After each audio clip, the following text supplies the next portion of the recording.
right, go for it.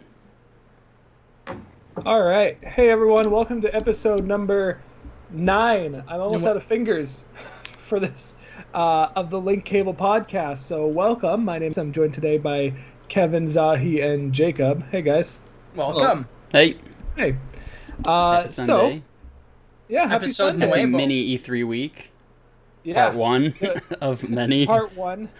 That's it's typically, if you follow gaming, this is the week of E3 where for 3 or 4 days we just get press conference, event, presentation, all this stuff. And then this year, because of everything that's happening in the world, it's going to be like 3 months of this now. So we've got a lot to talk about. This was a huge week for video games. So, so Zahi, what are we going to be talking about this week?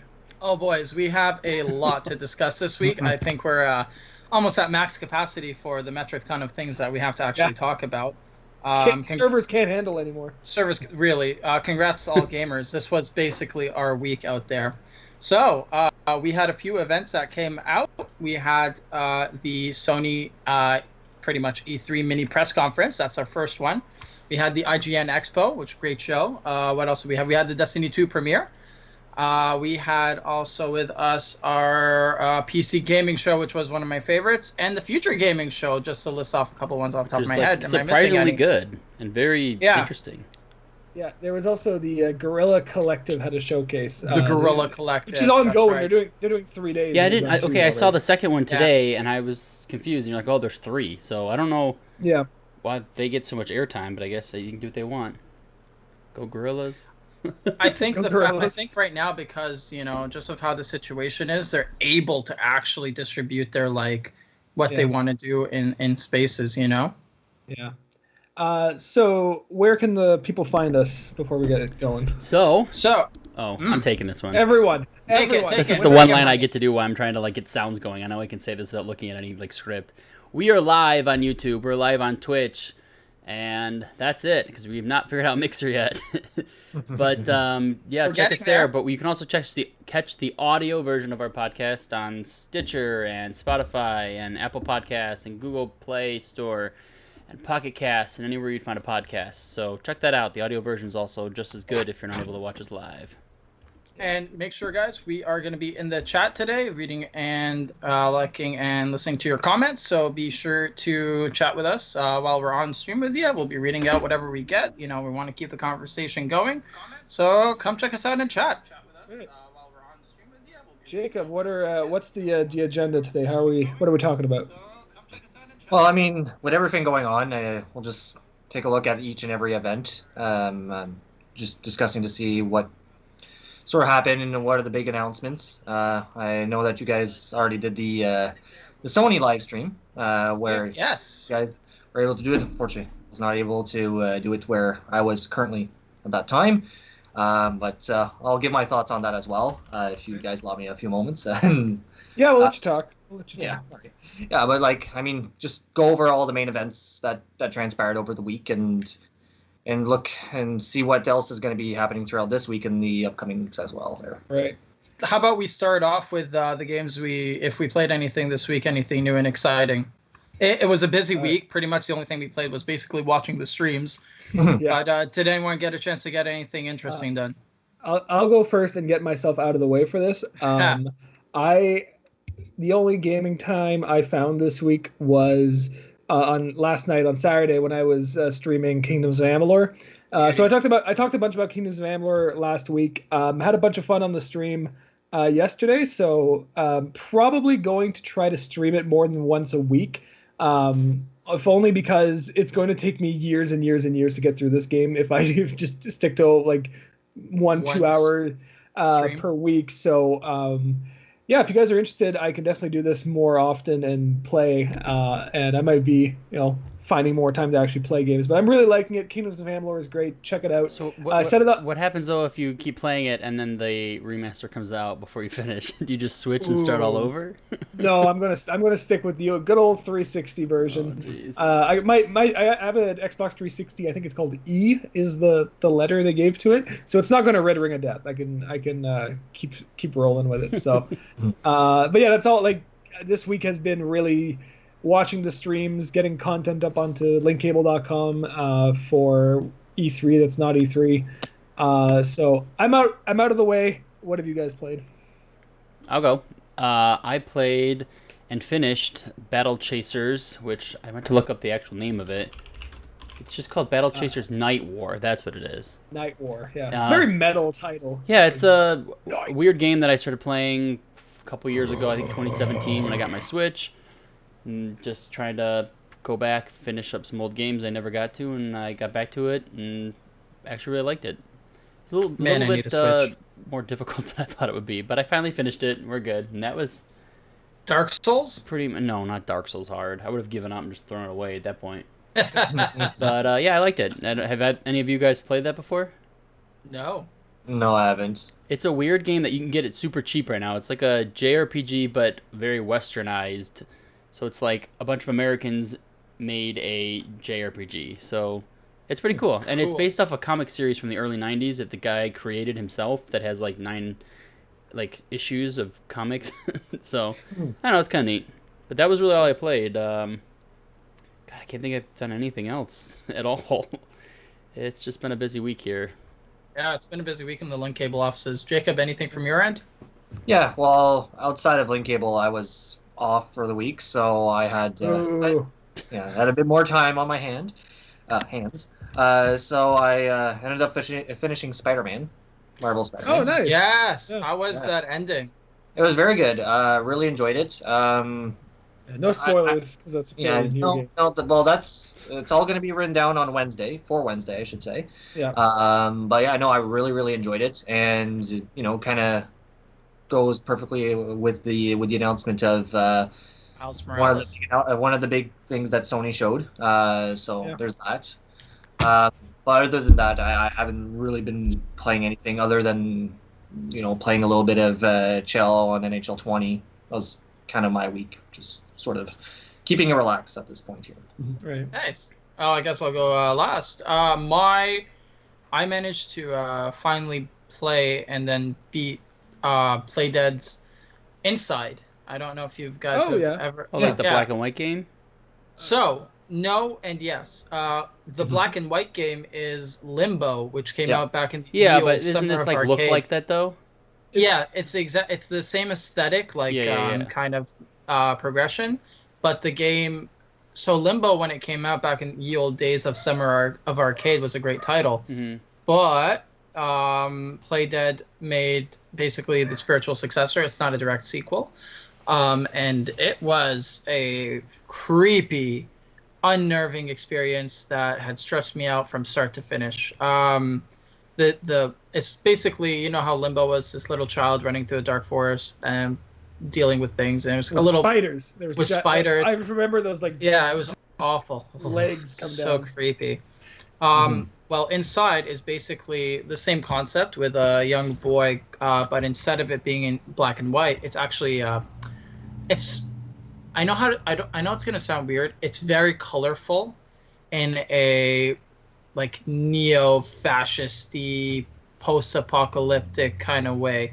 It's like you can see that the color is there, but the world is so oppressively bleak that the color is almost drained from it, and it has this it was a really good title. And the ending, not to spoil, was weird as all heck. I was like, what is happening? You play as the boy for a little bit, and then something else is for the last half an hour. It wasn't a long game, about maybe 2.5 to 3 hours, and I did all the side, you have to not in each level, and almost maybe every 3 or 4 there's a secret hidden collectible they have to get to the secret ending. But the secret ending, funny enough, is not once you beat the game. You actually beat the game and then go back to play the part of the secret ending. So it kind of branches off into 2 different narratives, and it was really good. The deaths that can happen to the boy are extremely graphic, really messed up. Limbo had that too, right? Limbo had that too. you feel for the character. You feel for the character, but I'll tell you the difference. In Limbo, the player character didn't really make a lot of noise.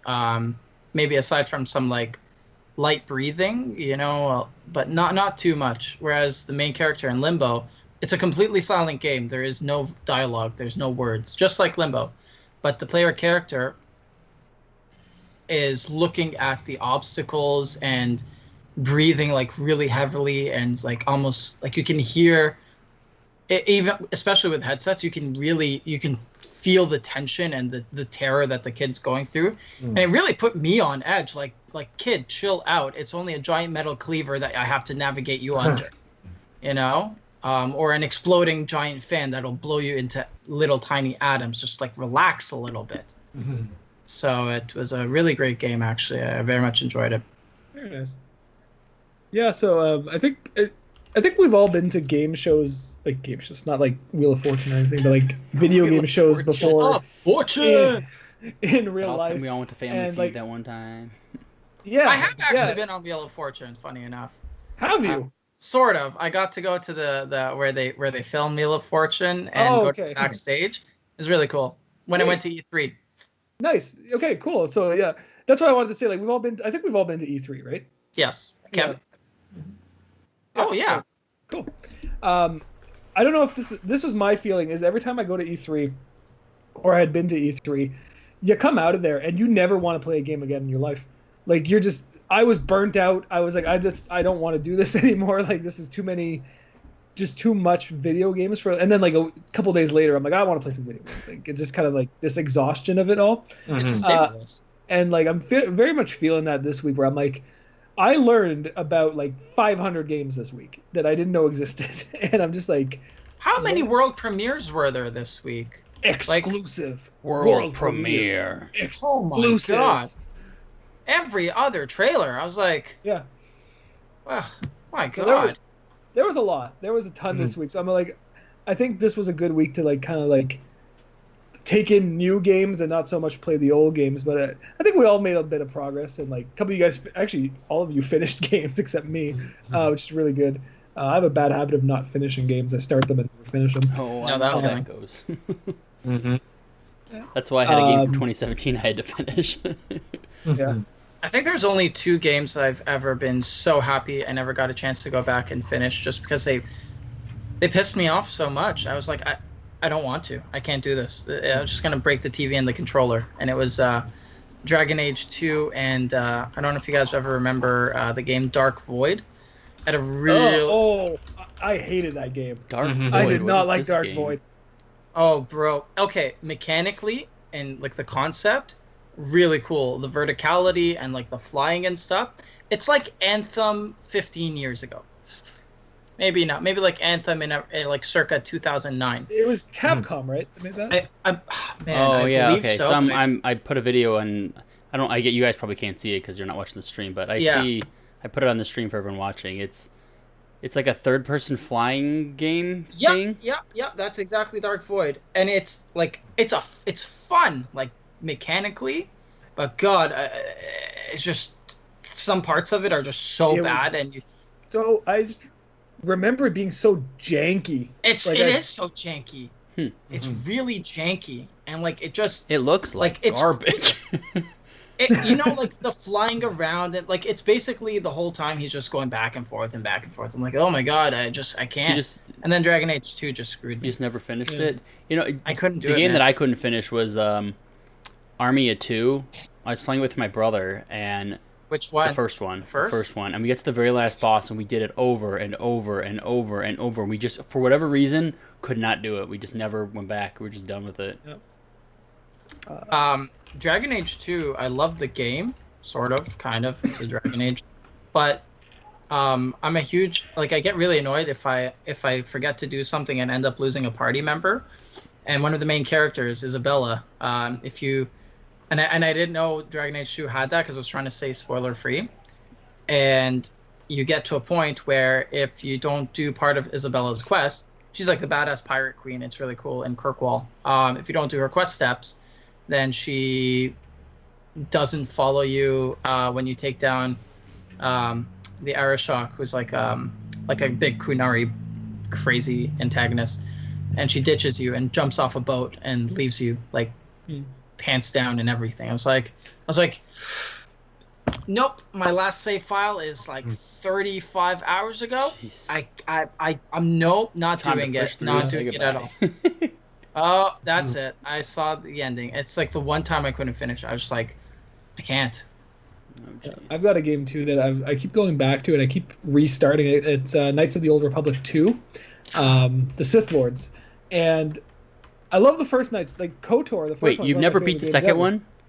I Second can't one's the do it. best. What one. is wrong with? Oh, I don't. KOTOR 2 is amazing. I can't Like, I believe think I you've have a never save file, played like- that. No, I Or, played it. I beat I it. played I beat it. I don't know why I've never. Yeah, I've never beaten it. I get like, I don't know, like I have a save file right now that I haven't touched in I think a year and a half, and I'm like, do I keep going with it? I'm on Nar Shaddaa, and I put about like 20 hours into it, and I'm just like, I just don't want to keep going with it. Like there's something about that game that just does not pull me in, like KOTOR 1 did. Wow. And I I thought the just, second one was I've great. started and restarted like 3 times. I between the two of them, I like KOTOR 2. I think KOTOR 2 is a really good sequel. Like it went off the first and really kind of pushed it. And following on the Jedi Exile and not Revan, for example, was a cool little touch. Yeah. But like the Jedi Exile is really cool, but when you compare her to Revan, it's Do you you guys? have literally the coolest Star Wars character ever. I don't Do remember. you guys know the backstory as to? Do you guys know the in real universe backstory as to why this doesn't follow Revan but follows this? Oh yeah, 100%. Yeah. All right, oh, fine. Then I won't tell anyone. Yeah, it's really cool, and I like the Exile a lot. Like I think she's a cool character. Just when you compare it to like Revan and his story, and it was just, but like I think I really liked KOTOR 2 how they. This is Star Wars nerdism talking. Uh-oh. It really pushed concepts in the Force that were really, really not touched on before. Like one of the main antagonists, Traya, is like wants to pretty much destroy the Force, or what the characters like Nihilus is just like a soul-sucking Force void. It's really awesome. Yeah. I just like where they conceptually took like the Force and the elements of Star Wars and kind of made it more expanded and more touched on. I thought that was really cool. And it's a standard next game that like things are better, graphics and all that, yada yada yada. That's true. It is a better put together game. It doesn't pull me in as much as the other one. The other one, it felt almost like an adventure. The other one was definitely an adventure. Where we're all like you got your smaller cast of characters and you start to really feel for them. And I just find in KOTOR 2, I'm like, I feel like it's more like it's more of a quantity more of a quantity over quality thing, where it's like I don't care for the characters as much because there's too many of them. They're just not as interesting. And I've never finished it. Maybe they get interesting. It's one of those games. It's a roadblock for me. I will probably finish it one day, but it'll have to be a power through. I'd love to see a remaster of those two titles. God, that'd be beautiful. That'd be really great. Yeah, that would Jacob, what about be great. Before we move on to the conferences, Jacob, what games is there a game that you can't ever finish? Yeah, I was thinking about while you guys were talking, and it was just like, just because recently I've been going back to like all my PS4 games that are shrink wrapped and playing them from start to finish. One of them that essentially got lost in the shuffle because of that was Persona 5. So I've never beat Persona 5. I'll play like maybe 20 hours. Then I'm like, oh, you know what? I have Spider-Man shrink wrap. I might as well put 40 hours into that and end up playing that. And then you get back into Persona, and I'm just like, you're kind of stuck into thinking, where do I keep the save file? I don't really know where I need to go. Yeah. A bunch of other things on the side. So didn't restart it. And then, I pick up another game, or I'm playing through another game because I'm like, well, the PS5's coming, so I got to finish my PS4 games. So I got to put time into this game. And then Persona is a chunky game, man. It is, It's yeah. a lot of I just started it recently too, and I kind of was like, well, I'm gonna play this slowly. I'm not in any hurry here because this thing is pretty big. What's probably going to happen too is that I'll probably after I don't don't have any games really planned for. Although I want to go back to Hyper Light Drifter. That's another game that Nice. I love to death. I just haven't had the time to put like just beat it, just get over the hump on that game. But what will probably happen is I'll probably pick up Persona 4 Golden on Steam. I did Right. finish that. That's That was great. Then I'll go back to Persona 5. Never played a Persona. Oh, Personas are the only dungeon crawlers I can get behind right now. I know they're like pure dungeon crawlers. They're more of a JRPG, but they have dungeon crawler elements, and I've never liked dungeon crawlers, so it's kind of like So sad. I've Sorry. only I watched. Hopefully, viewers will know this series, Death Battle. I think I've actually brought it up a couple times Yeah. on this show. And I really like the show Ruby, the animation by Rooster Teeth. And what's it called? They had one of the main characters of Ruby, Weiss fighting a character in Persona, which I can't remember her name, but she's really cool. She's like an ice-based character. It was like Persona, I think 2 or 3. And it was really cool. Like I remember she would have to like shoot her head to unleash her persona. I was like, what the heck? Jesus. Yeah, it was really wicked. It's pretty metal, actually. But like they had her fight off, and it was that's my only like experience with the genre. It looks really cool, and I really want to get into it. And that's what piqued my interest in one day playing a Persona, actually. cool. So for the next part of the show, I was hoping we could go through the smaller events first, and then we'll get to the PS5 one because that's like I think we all have a million things to And say the about future it. gaming show. Right, but we'll lump that one into the smaller ones. So we'll go through them in order as they kind of happened. First one, Zai, you might be the only one who has anything to say about it. It's the Destiny 2, the next chapter stream Yes. they did on, I think it was last Tuesday. The 9th, yes. Yeah, the 9th. So, as our resident Destiny 2 expert, what are your thoughts? What do you think of the new seasons of content that Yeah. are coming to Destiny 2? So Bungie was coming from a really bad place at the end of this season, and I mean like pretty bad. I don't think you could. I think this was the worst spot they've been in, maybe almost since even year 1 of Destiny 1 and year 1 of Destiny 2, which were not great moments in the franchise. It's not great to get your first twice your first seasons are the worst ones. Yeah. Like it's bad first impressions. It really was. Destiny year 1, like Destiny 1 year 1, its problem was just it was so new. Bungie didn't know what they were doing, and the content was like a little underwhelming until the Vault of Glass came out, the original raid. Destiny 2's year 1 was just no end game content. So once you basically beat it, there was nothing else to do. And that even went as far as the first 2 expansions before they came back with when they split with Activision after Forsaken. But so they're coming out of this really bad lull, and they had their first live event happen last weekend where you had the Almighty, which is one of the ships, crash into the tower. The event was about 2 hours when they had said it was going to start at like say noon, for example. And people were waiting there for 2 hours almost. Pretty much, I was, because I was with my friends, and it was just basically a chill time until the event finished. A lot of people were really let down. It was just really underwhelming. So it didn't just cap off a bad season. It was like, it went even further down. So they didn't even release information about this current season and the future of Destiny 2 until literally when the season ended on Tuesday, June 9th. So when Tuesday, June 9th, the reveal happened, no one knows what is happening literally the season coming up, which now we're already in the season of Rivals.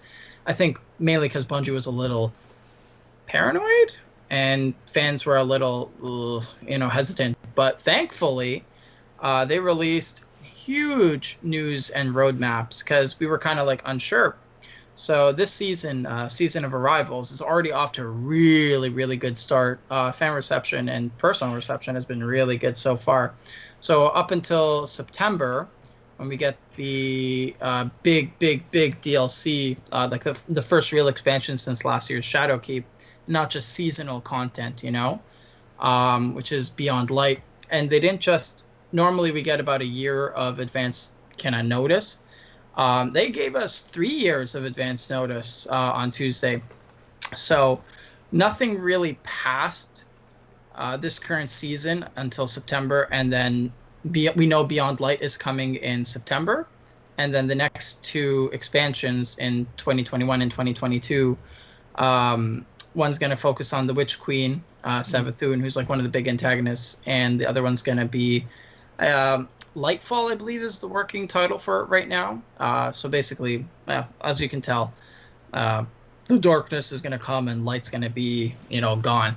But so far the season has been really fun, and their stream of it, just showing that like continuity that they're going to continue Destiny 2 years in advance it's kind of nice. They're not like after Season of the Worthy that just happened, they're like, oh, we're going to cancel the project. I like the fact that they're committing. So the live on Tuesday with the season over reveal, it was really good. And so far it's been a fun game, to start it off.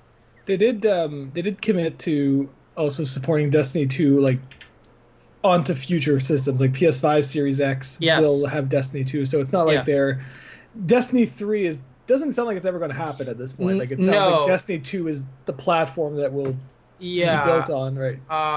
So Luke Smith, one of the creative leads on Destiny 2, he had an interview with a big Destiny streamer, and I think it was Azure Talk Gaming, and he flat out asked him, "What's up with Destiny 3? You just gave us a 3-year plan of the game.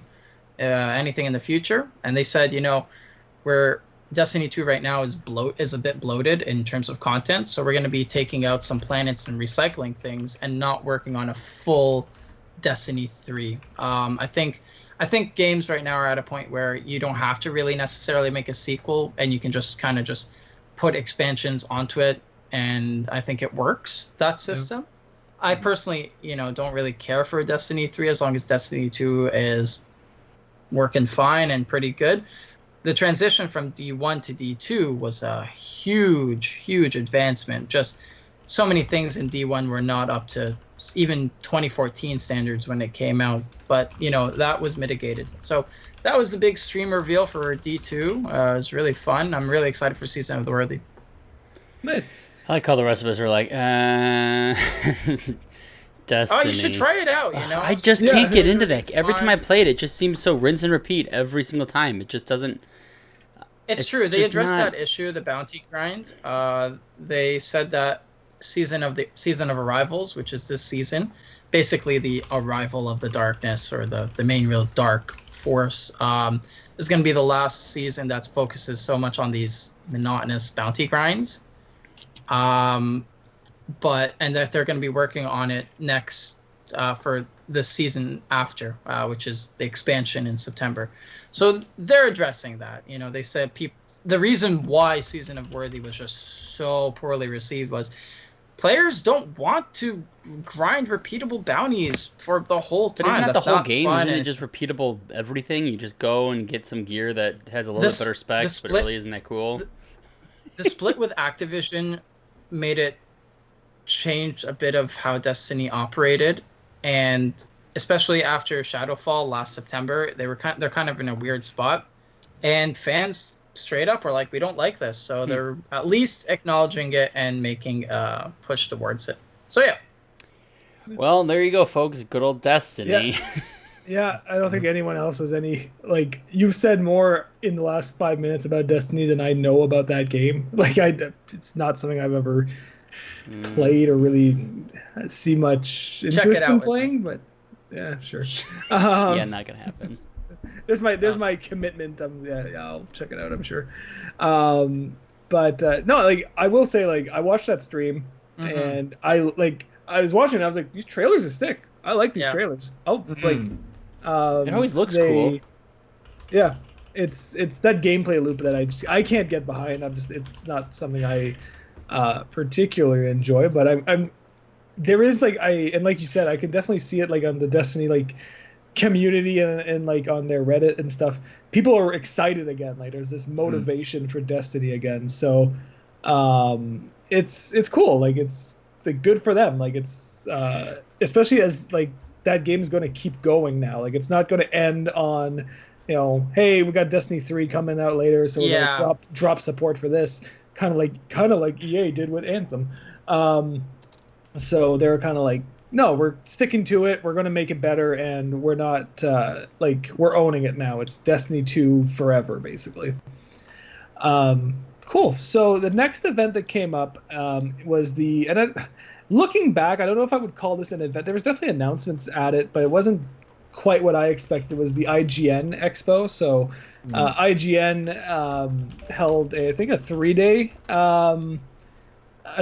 thing. So where they announced a lot of games. They had some gameplay interviews over gameplay of some games. So I don't know. Did you guys watch it? Did you guys tune into IGN's thing? I didn't get a chance to tune into IGN's thing, actually, unfortunately. I think I was in the middle of some stuff. But I saw the post-show of it, and it's kind of fun to see that IGN is actually doing like these, new kind of live streaming events. It was great to see IGN had like their daily fix, which they hadn't done in like 2 months, and it was nice to actually see that come up again. So the IGN is making a really good push towards at least bringing a lot of, new content and news for gaming out, which isn't bad. Yeah. I'm happy that there's all these events that are like to put spotlights on these smaller games that usually get like lost in the shuffle around E3 time. So it is nice to see. I got a list here of the game. I watched the whole show, and like I had to get a list after to like remind myself of what was there. And I think the one that stuck out to me the most was actually because it was at the IGN's event first, but it was then at I think it was at the PC Gaming Show and the Future Game Show is Metal Hellsinger. Yeah, yeah, I've seen that a couple places. It looks pretty neat. It's very Doom-like, but very actually music-based. Right, yeah. So it's it's a rhythm shooter is what they're calling it. And if you're watching a trailer, the shotgun blasts are timed to when the kick drums kick in and everything. And they got real metal bands to contribute to the soundtrack. So I'm a pretty big metalhead. So they got Trivium and Arch Enemy and all that making the soundtrack for this game, and I was like, cool, I kind of want to play this. It looks dumb. I'm not gonna lie. This doesn't look like.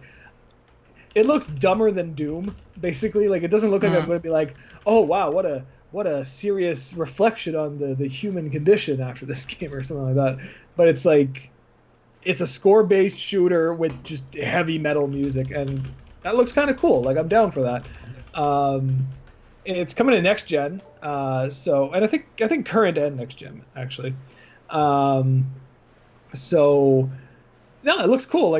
What was, not to cut you off on that, but I'm trying to find stuff from the IGN stuff because that's the one show that I don't think I've seen anything of.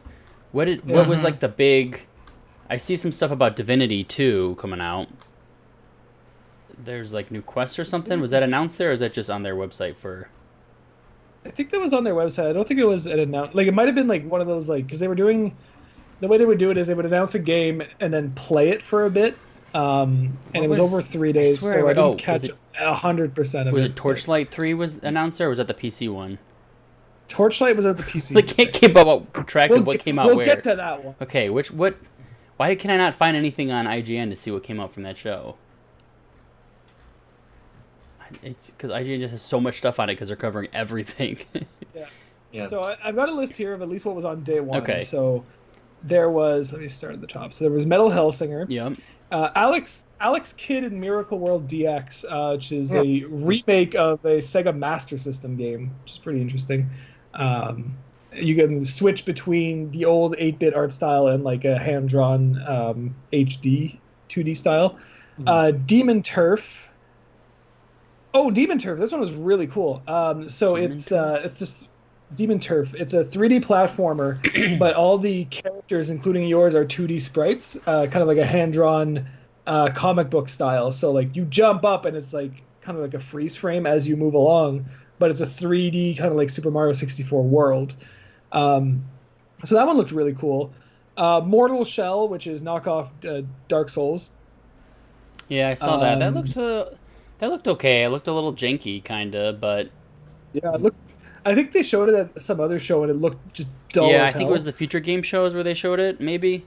or one of the other ones, but it looked like it was like a knockoff. Like it was like, yeah, we do what this other game does, but we just don't do it as well. Mm. There was Yakuza Like a Dragon got new gameplay, which that game looks really cool. Borderlands 3 Bounty of Blood DLC. I saw that. That looks pretty good. Yeah. I kind of lump Borderlands into the same like category as Destiny 2 as games that I don't appreciate the gameplay loop for, but it is popular and whatever. People like games and that's a good one. Did you not get a chance? Have you not played Borderlands or Borderland? No, I'm not really interested in Borderlands. Wow. We are all Borderlands such is fun. polarizing people. Yeah, why did we start a podcast? Why? Yeah. Oh god. We just all break away into Love our own Borderlands. things. You can have your Destiny show, and you can have your Xbox 360 game show. There was GTFO got a new gameplay update. People still play that game because I thought it was a hot mess. They're on their third season. I had no idea. I thought that game was like brand new. It was pretty new. I thought it was an early release, and I know that you couldn't even have parties or something, or like the matchmaking was a mess. There was a lot of problems about something.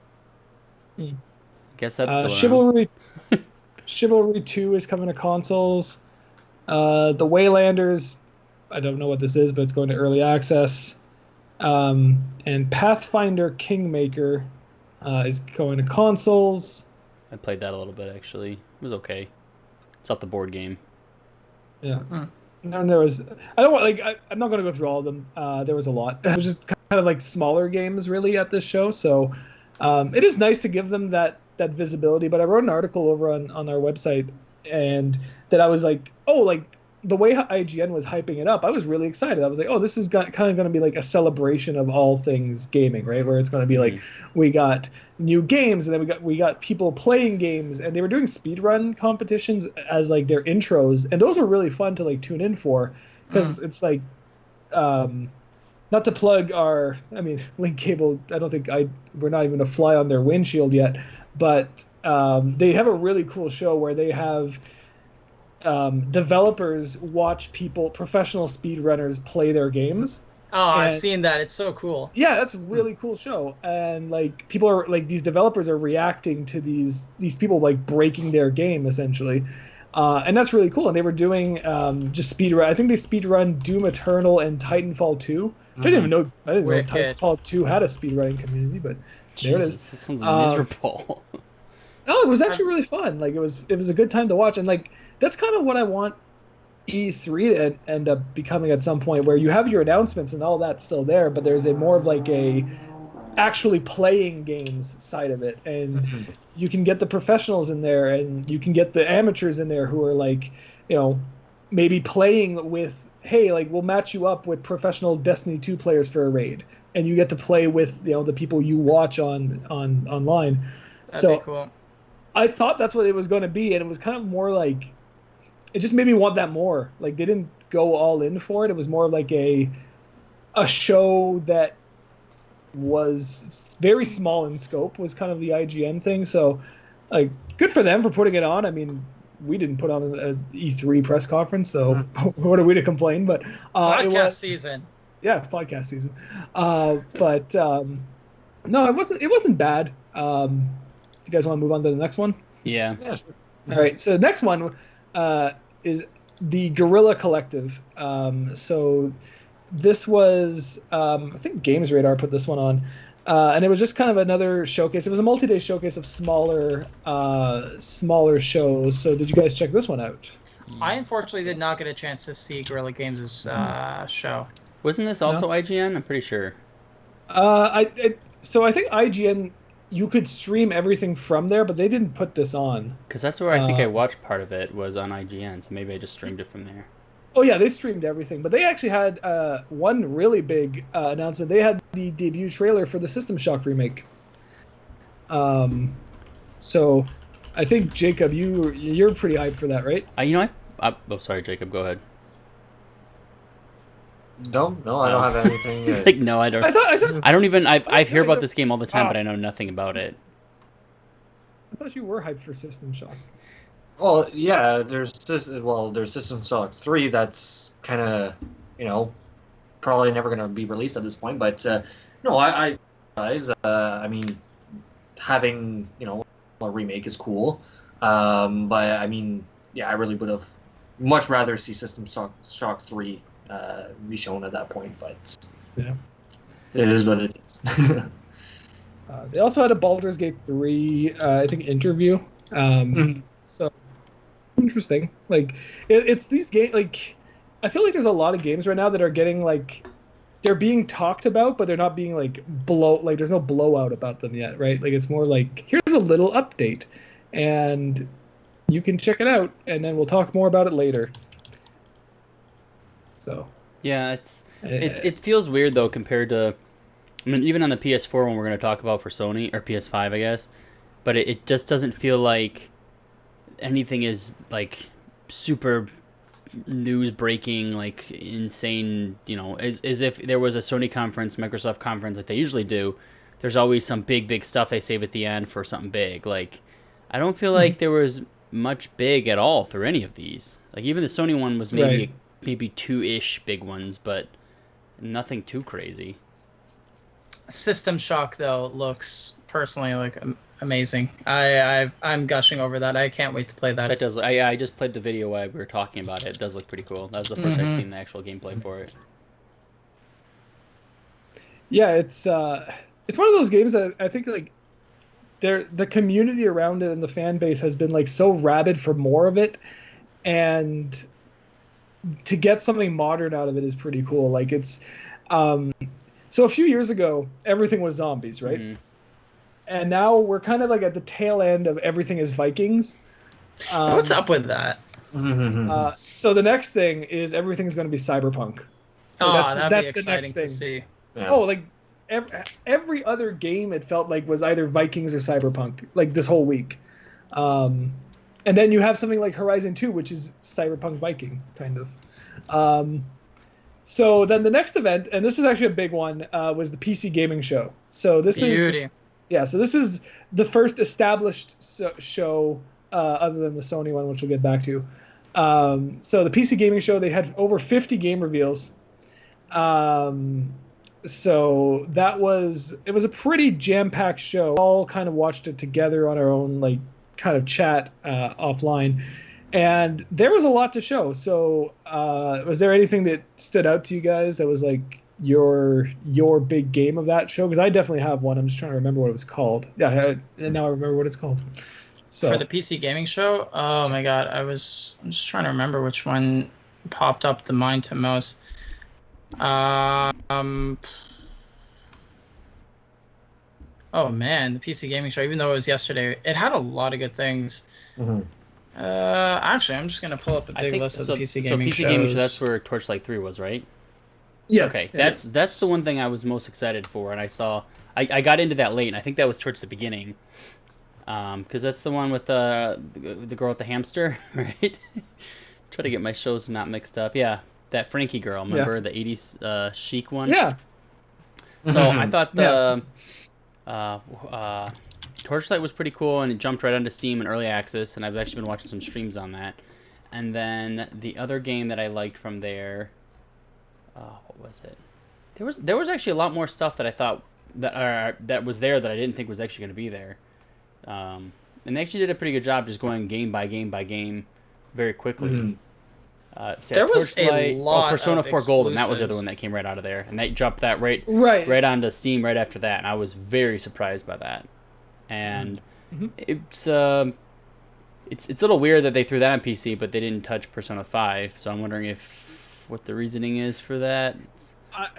I think Sony has some kind of exclusivity deal for that game where it's just not possible to bring it to non-Sony platforms for like 5 years. Because Atlas is literally sitting on a pile of money not bringing that game to anything but PS4. Like, it would kill on Switch. Joker's in Smash, and Persona 5 Scramble is coming to Switch at some point. There's this ravenous fan base for it, and they can't do it. There has to be some kind of exclusivity deal for that game. And like the Persona series has always been like really closely tied to the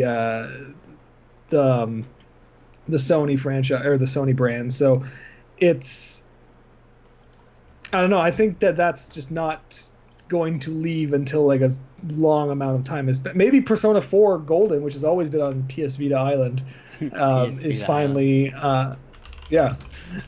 Maybe that exclusivity has ran out. That was what, like 5 years ago that came out to that? 12. Oh, is that old? No, the Vita came out in 2012. So it's got to be 20. I'm trying to think of what year I played it. It must have been 2012-ish. 13? 14? Yeah, the Vita's pretty old, and it's still... Yeah. Isn't there like still some stuff that's coming out for it, too? I think like NIS America keeps putting out JRPGs for it, but that's about it.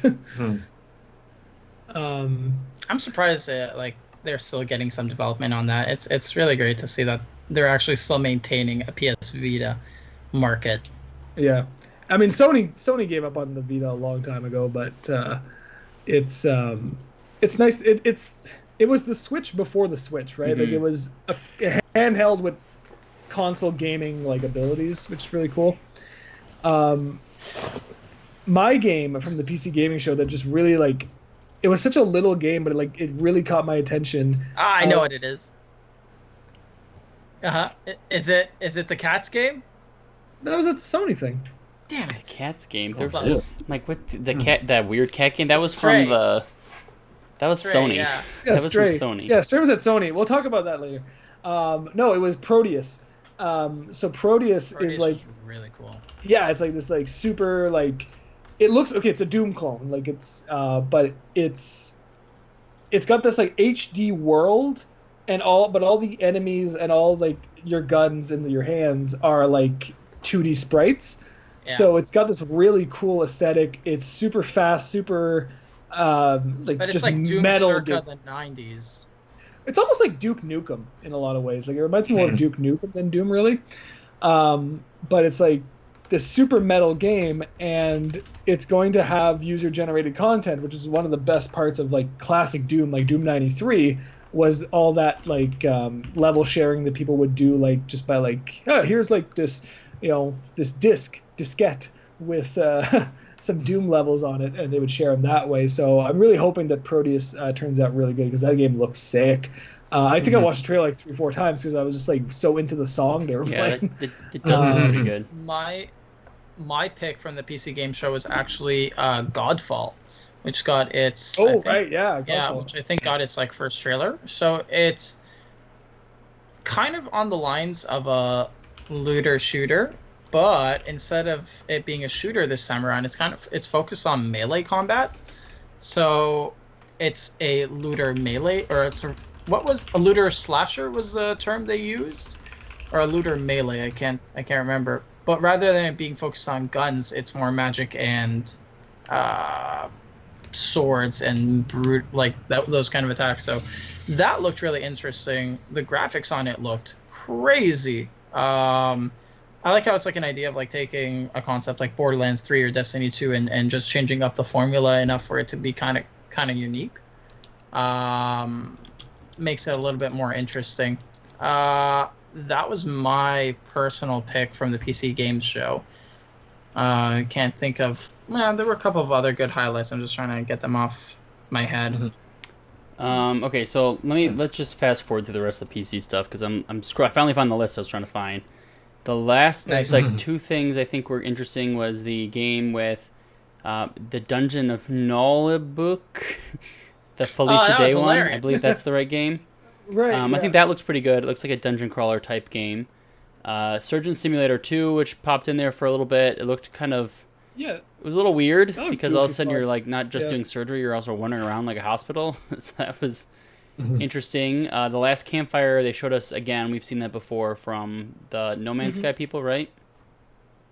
Escape from... Yeah, and I don't think any of us were particularly interested in that it just one looked when kind they of showed like... it. It looks boring, but there was Mortal Shell. Yeah, we went through that. It was just like I said, off-brand version of Dark Souls to me. Yeah. And then last thing, Escape from Tarkov they talked about, which has been in like early access for forever. It's not a game for me really. I don't know if you guys, has anyone touched that before? No, that's the sniper one, right? It's like, well, it's like I I think it's a battle royale. I always think that, but I'm never actually sure if it really is. I don't think so. Let's see. There were two really good titles I found that were good highlights in it. Actually, the Potionology That one looks game. pretty cool. Right, yeah, that one was cool. It was like a potion shop simulator. Yeah, I was like, it was like a potion. You've played a couple of those kind of games, eh? Yeah, I like those kind of like they're fun. Like that's my version of like a mobile game where it's like you just kind of like run a little store like on the side. I like those. Those are always fun. And the other one, which we were talking about, that may be a really big deal coming up in the future, was actually that block game. Right. Yeah. I'm just trying to get the name of it here. I can't seem to remember. The Lanko's Block Yep. Party. I was Thank like, I you. know it's something block or Blake, whatever. Yeah, I like that. That could be a huge thing up and coming with like kids, in the future, just to get more interested. And it looked. I had the idea where they're gonna be able to like customize your own Blocko like in real life and have like an amiibo style statue or like a Funko Pop version of your own block character, which I think is just pretty cool. The other, and then the Potionology, the other one that looked really creepy, and I can't play it just because horror as my genre is not like something I can just stick to, man. I'll get anxiety and stuff. Crazy was the Outlast Trials. Oh right, yeah. There's a new Outlast game coming. That looks So super scary. that looked. Yeah. Yeah. I don't think I mean, it looks cool. Outlast 2 and Outlast 1's expansion, or the like the follow up with that were good. I couldn't play them just because once I beat Outlast, I was just like, nope, not touching this again. But like the Outlast Trials looks really creepy. At first, it presents the game as if like, yeah, these are willing volunteers and helping out with science experiments, and then they get their eyeballs ripped out, and I was like, where is this coming from? This took a turn. I don't like this all of a sudden, and then it just got really creepy. That was one of the great ones from the show, actually. Anything else for the PC gaming show? No, Yes? it was again nothing that exciting. It was like, okay, that like get a sequel. Oh, that game looks kind of cool. Yeah. Oh yeah, that'll be a cool game to get for free in the Epic Game Store. Okay, yeah, just like it's just like nothing that was like, I can't wait for this to come out. Oh my god, did you see that? It's just this was a good place to see a bunch of just stuff that's going to be coming out, and little studios. I mean, I'm scrolling through everyone, like none of these. It's stuff we've either seen. Mafia Definitive Edition, we've already seen that. Looks Total great. War, though. it does. does. It does look pretty good. Yeah. Total War Saga, Troy. That's that game that's gonna be free in Epic Game Store for 24 hours. So that's not bad. Remnant from the Ashes, their final DLC. I really want to play Total War Troy. You have a Actually, chance to I for free? just re-downloaded Total War Rome, for my brother and I, and I want to try out Troy very badly. It looks like a really basically another version of Rome, just set in Troy, which I'm down with Right. history. And then yeah, that's pretty much it. Evil Genius 2, that's actually something I'm looking forward to. I played the first one Yeah, a little bit, a long time ago, but I remember having fun with that. So yeah, let's move on to the next event. Right, which is the last one before we get to Sony. It's the Future Game Show, which was right after the PC Gaming Show. I didn't actually realize they were. I mean, the titles kind of give it away, but they were actually like sister shows. Like they were like produced by the same team. So this one was a kind of a new format. It was game after game after game after game. It was hosted by Nolan North Emily Rose, and I know. Emily Rose. Yeah, which is Emily, Nolan sorry. North. I was listening when I was watching it. I was like, because I came in like pretty much like right at the end. I had I didn't even get a chance to like see anything, and all I heard was Nolan North's voice in the background. I'm like, is that Nolan North? And Yeah. show up. Oh, thanks for joining us on the stream. I've been Nolan North. I'm like, no, I missed a show when Nolan North was streaming. it was cool. The two of them, like, they had some type of chemistry between each other, working with each other for games and stuff like that, and it was like their banter was actually kind of funny. It didn't seem fake. It was Like hilarious. some of the other ones, it's like, oh, well, let's go to Catherine over there. How's it going, Catherine? And she's like pretending like Hi there, Frankie. Yeah, and the Frankie and all those other people and the robot. I don't know. So yeah, this was because the PC Gaming Show PC Gaming Show guys have been doing it for 6 years together, and it's like, oh, they don't have any I chemistry. don't know. It just seems. And then these two guys It seemed yeah, weird. It's a bit forced. Very forced. But so this was cool. I think just starting off the back, them talking about it, and it seems like they were kind of being silly, and it was fun to watch. So I'll just say that. And then they jumped right into the games, and I think what was the very first thing? Do you remember? And it never stopped. No, they didn't. It was just like that was the whole thing. And they did like a quick, maybe 15-second, 20-second like joke between it, and that was fine. It wasn't like it was dragging too much. I'm trying to find the list of the order that everything was announced on here. Yeah, I've got Okay, the go list for here. So the first thing, and it's a long list. The first thing was Dustborn. So a captivating, cel-shaded adventure focused on a ragtag group of friends who are joined on a robot named Cat C.A.T.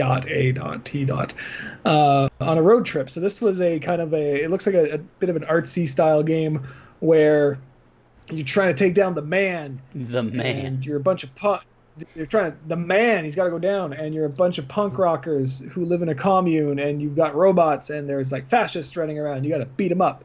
So it looks interesting. It looks like a more gameplay focused, a more gameplay focused version of like something like those Don't Nod games. What are those called? The Life is Strange people. Yeah, the Life is Strange. Like it looks like more of like there's gameplay to that narrative world. So yeah, that looks cool. I don't know if I want to go through all of these because there's I found it too, and there's just like a crap ton of random stuff. So let's just see like big. There's a lot. It's like I watched it, and I don't even remember some of these things. Operation Tango, I don't remember that one at all. Do you remember that? No, I don't remember that. Again, little games. What else was the big one? The Werewolf, the Apocalypse, which looked kind of neat. It was just a small tease. You didn't get that. Wasteland 3, which is, I believe, going to be on Game Pass because it's a Microsoft game. That looks pretty good. It looks XCOM-y, which I think is what it's always been. Last Oasis, isn't that the Amazon one? Or what is Last Oasis? Why can't I think of... Oh, no, that was the one... Oh, I remember. This is the... I was like, this game looks really cool, and then, it's a survival game, and then I lost all interest. Oh, yeah. That's what that one was. The Captain is Dead. That one I did not. That was like that board game brought to life that you were all excited about, Alex. Yeah, I thought The Captain is Dead looks really fun. That looks overwhelmingly ridiculous and not fun at all. It looked like a dumb version of FTL. Yeah. Like, we'll see. I mean, it just looked overwhelming in my head, and I was like, I don't know about that. Well, I'm surprised they could get that close to like it looks like Star Trek. Like the spaceship looks like Star Trek. They got like the captain is clearly Captain Picard. So I'm surprised they could get that close to that license and not be like sued for it. They even made a joke of it during the show where they were like, how close a game that boldly goes as close as their licensing legal team allows it. I was like, yeah, they're kind of like right up there. So I mean, I think it looks fun. I think it's like a fun multiplayer like party game. They did GTTOD, which was a weird title. It was like that Tron looking game. Yeah. I don't know if you remember that. And then Skater XL, which was confusing because it seems like it's... I'm trying to think of who the company was that did that. Was it the same people that did Skate, or was it a different company? Because this is all based on... it's physics-based. It's not based on actual animations. And it's based on like the high school days, which is a popular scene for skater boys. So. Oh yeah, that was actually one thing that I thought was really a bit odd was that they were gonna have like real world physics and stuff, high schools and schools, but schools like I was like you hear like real world arenas in sports games, but like a real world school seems like stupid. Really like. It's a little weird. Yeah, I don't want to visit my high school in a video game. Is a bit odd. We would like Tony Hawk. That was the thing I was gonna say. It looks like it's coming out almost the same time. They're both coming out later this year. The remake for Tony Hawk and this Skater XL. So this game's just gonna get washed away because Tony Hawk Pro Skater 1 and 2 remake is gonna be way bigger than any of this. Yeah, there's going to be like all of a sudden there's tons of skater games, which we didn't have for that.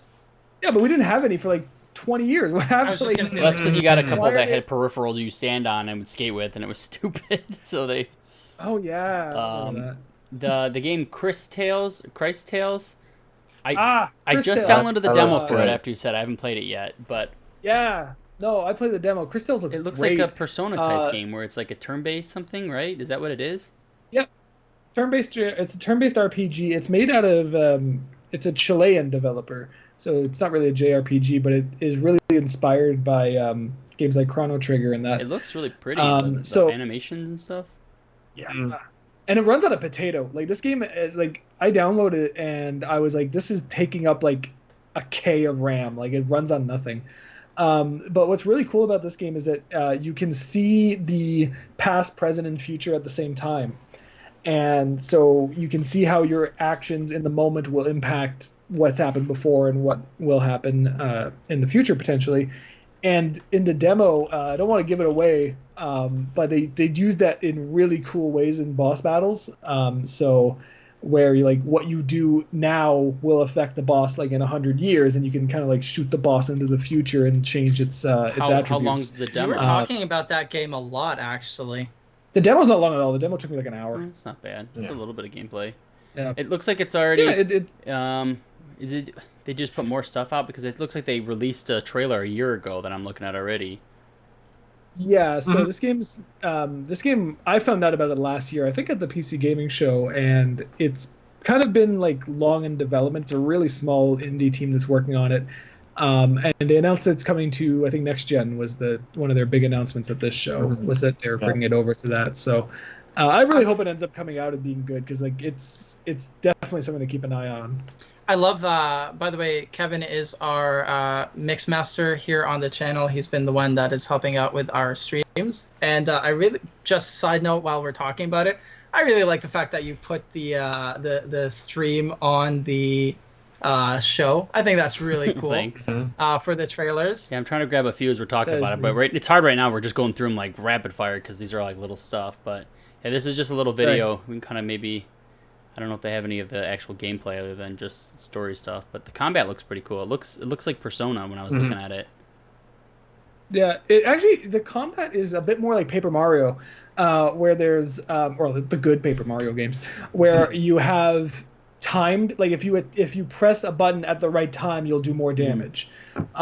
So it kind of has that going for it. No, I'm like a big fan of this game. Like you guys, if you even have a passing interest in JRPGs, you need to check this game out. It's going to be really good.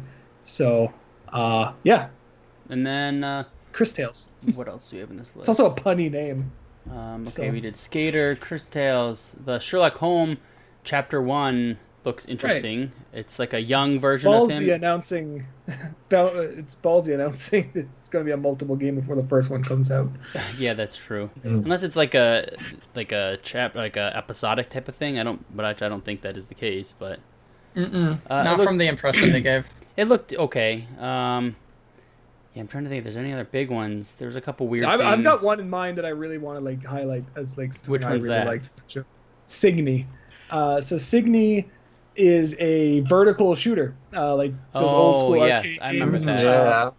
Yeah. Yeah. And the trailer starts off, and it looks like it's going to be like this next gen Ace Combat style game. Like it's 4K graphics. It's coming to next gen systems, and it's this like super highly detailed like fighter jets and things, and then it switches to just be a vertical shooter. And like my first reaction was like, oh, I kind of hoped it was like kind of like a super HD thing, and then they showed like the bullet hell gameplay and everything. I was like, no, this actually looks like a friggin' amazing like bullet hell style game. So I love those kinds. Like I've played a ton. Like a bunch of those things behind me are Raiden games. Ikaruga is a really like just friggin' great game. I've never finished it. It's too hard, but I love these kinds of games. So Signy like really caught my eye. Like that art style was just like it's pretty looking. I got it on right now. Everyone can see it. It's there's a lot of color. There's a lot going on. Just those games can be pretty tough. So I know that. I guess it's for the right audience, but it is pretty. I'll give them that. Something that's important with these games, these like vertical shooters, is how fast they can get you back into it once you die. The worst ones I find are the ones that if you die, like you run out of like all your lives, that it takes forever to get back in. Like these are kinds of games like you just want to be, all right, just get me back into the like right at the start of the level, and like if it can be fast like that, it'll be really good. But like I'm just looking at these graphics, I'm like that is juicy. Like that looks great. Like I want to play this game right now. I gotta get a PS5, I guess. Oh, there's one more game I remember I talked about. I think it might have been the very last one, the Quantum Error. Right, yeah, that one. I don't recall that. So I'll put this one up too. It's a very like Dead Spacey like thing.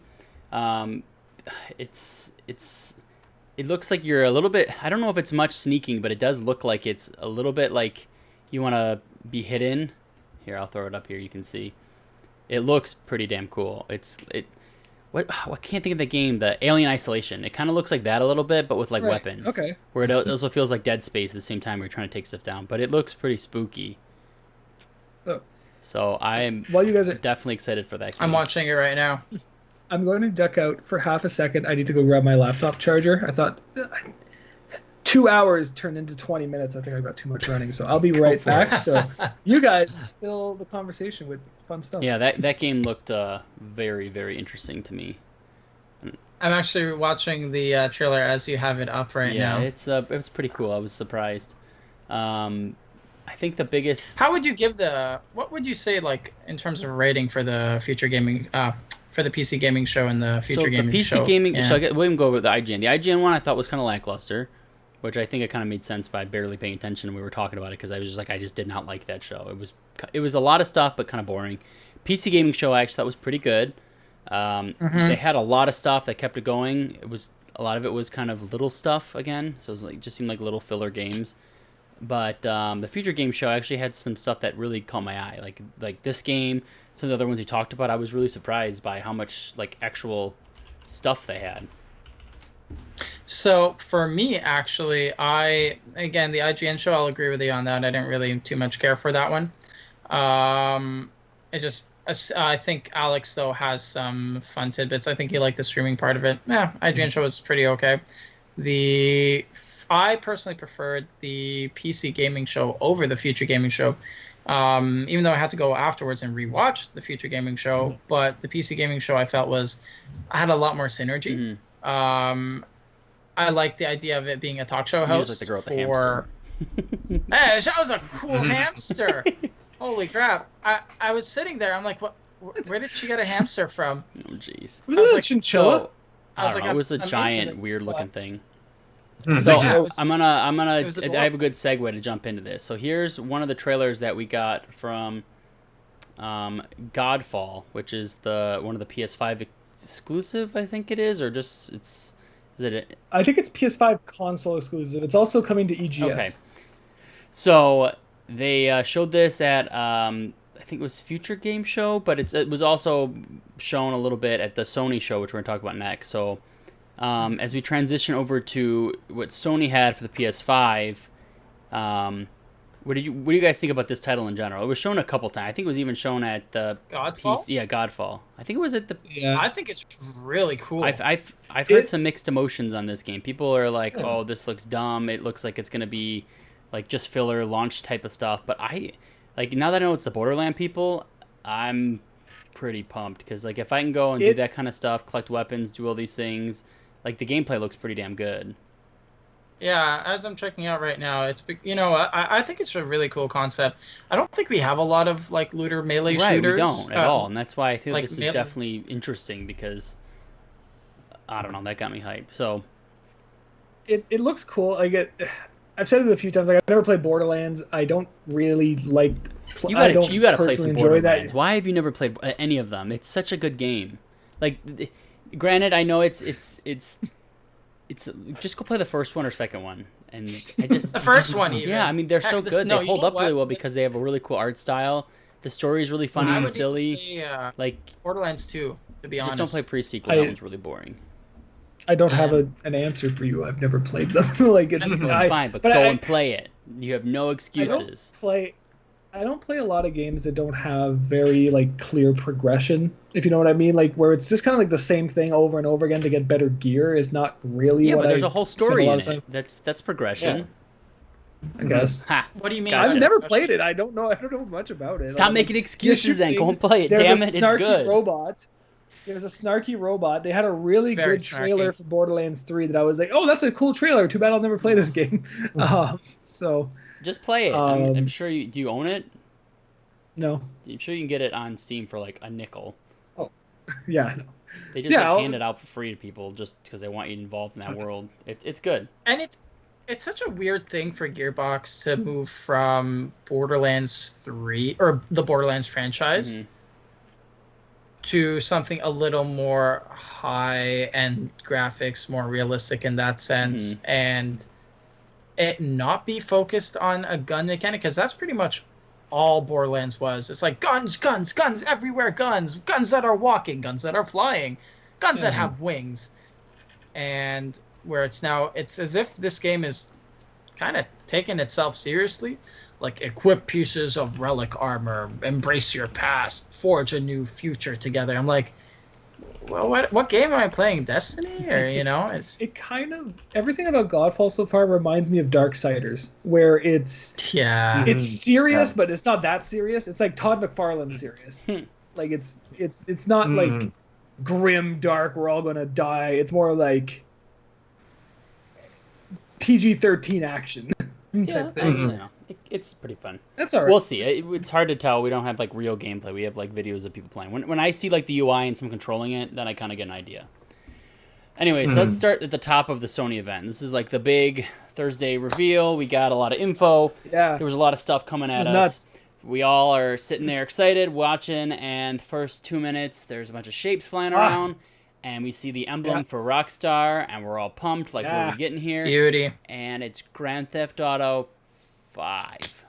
So that was weird. It was 5. really weird because... Why open on that? Yeah, it was such a weirdo. And what was really weird to me was like, okay, fine, you announced GTA 5 as your first PS5 game. Fine. Why show PS4 gameplay?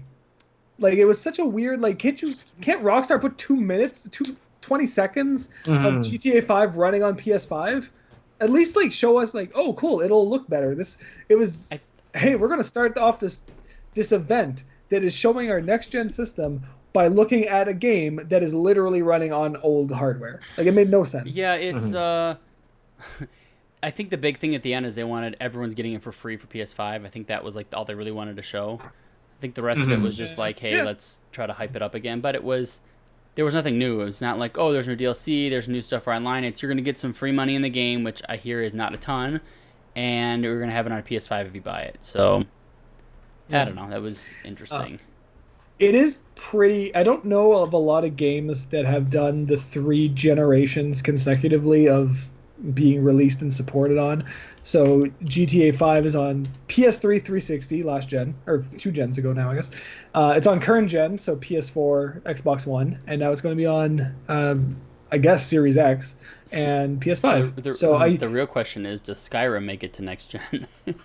Can you imagine? Skyrim is on fridges. It's coming to next gen. The Xbox... No, the Series X is a fridge. It's perfect. It makes perfect sense. That should be backwards compatible anyway, so it should be able to play it anyways. Yeah. Right, yeah.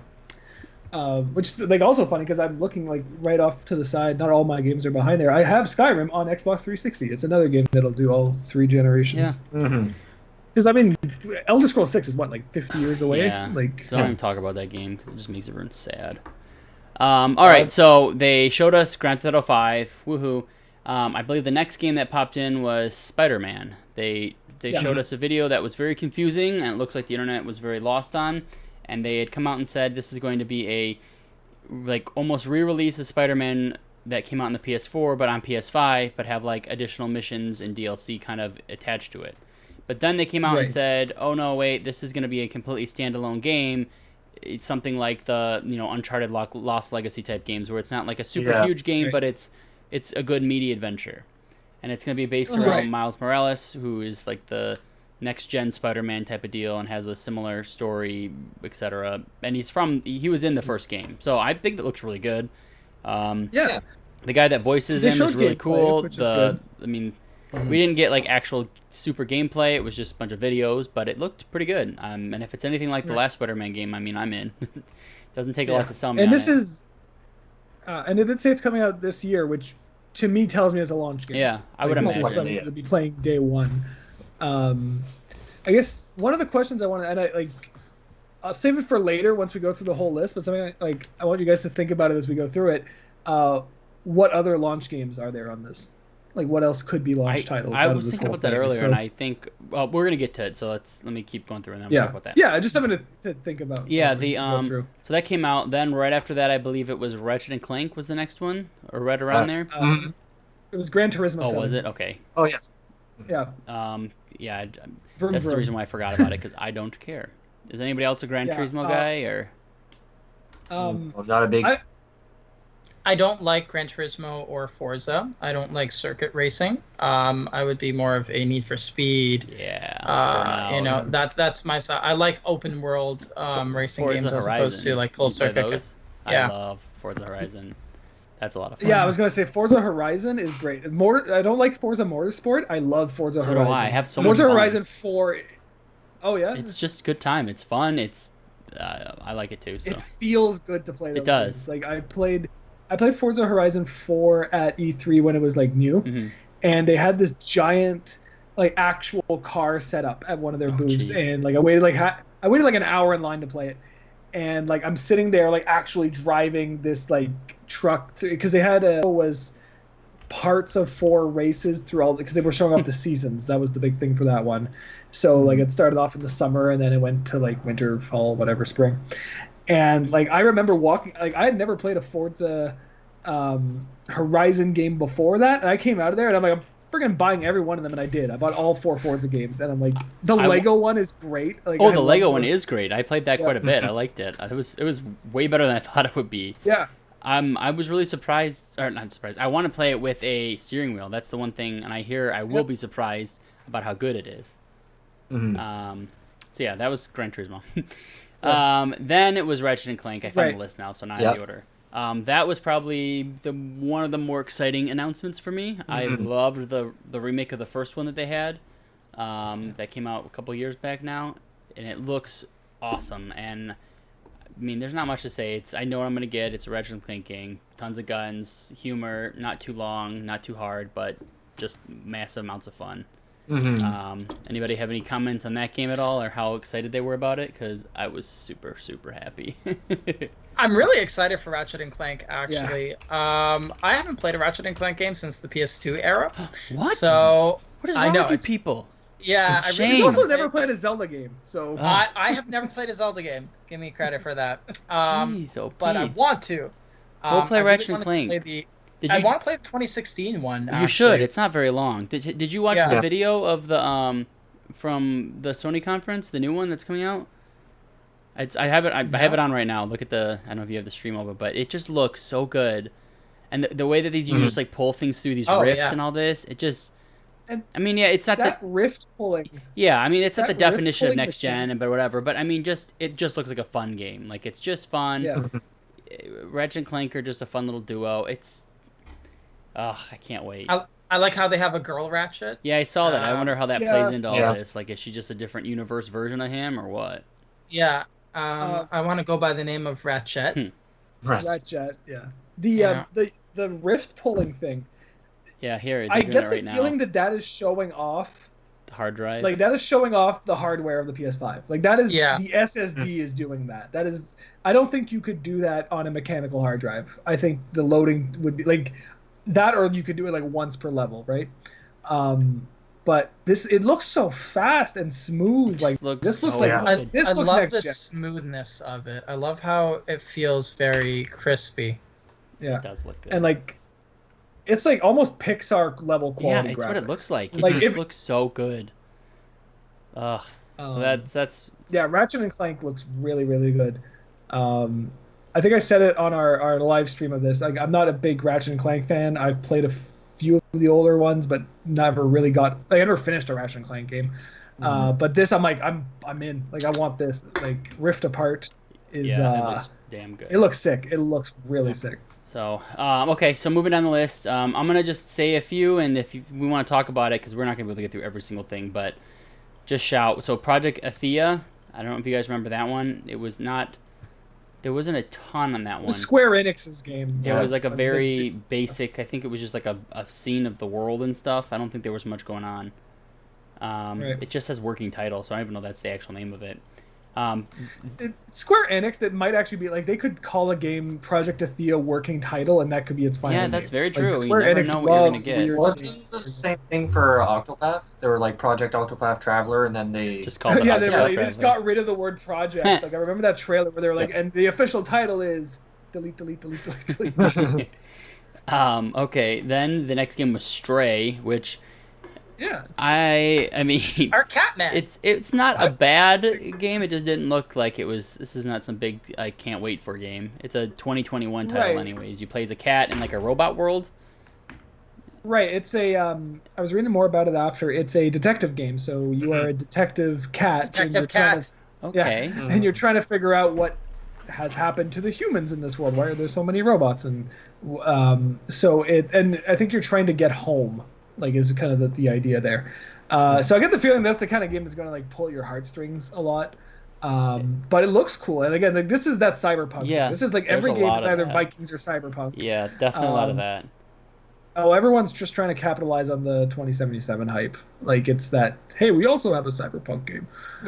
Which yeah, So I was gonna say we didn't see any of that in this, which I was a little bit surprised that they didn't throw any of that saying because it's coming out for PS5 also. I thought they would show that in Sony's event. it'll be at the Microsoft one. Yeah, okay, that makes sense. It was at their. You're it was right. At their The whole E3, right? Keanu Keanu, thing. I yeah. forgot about that.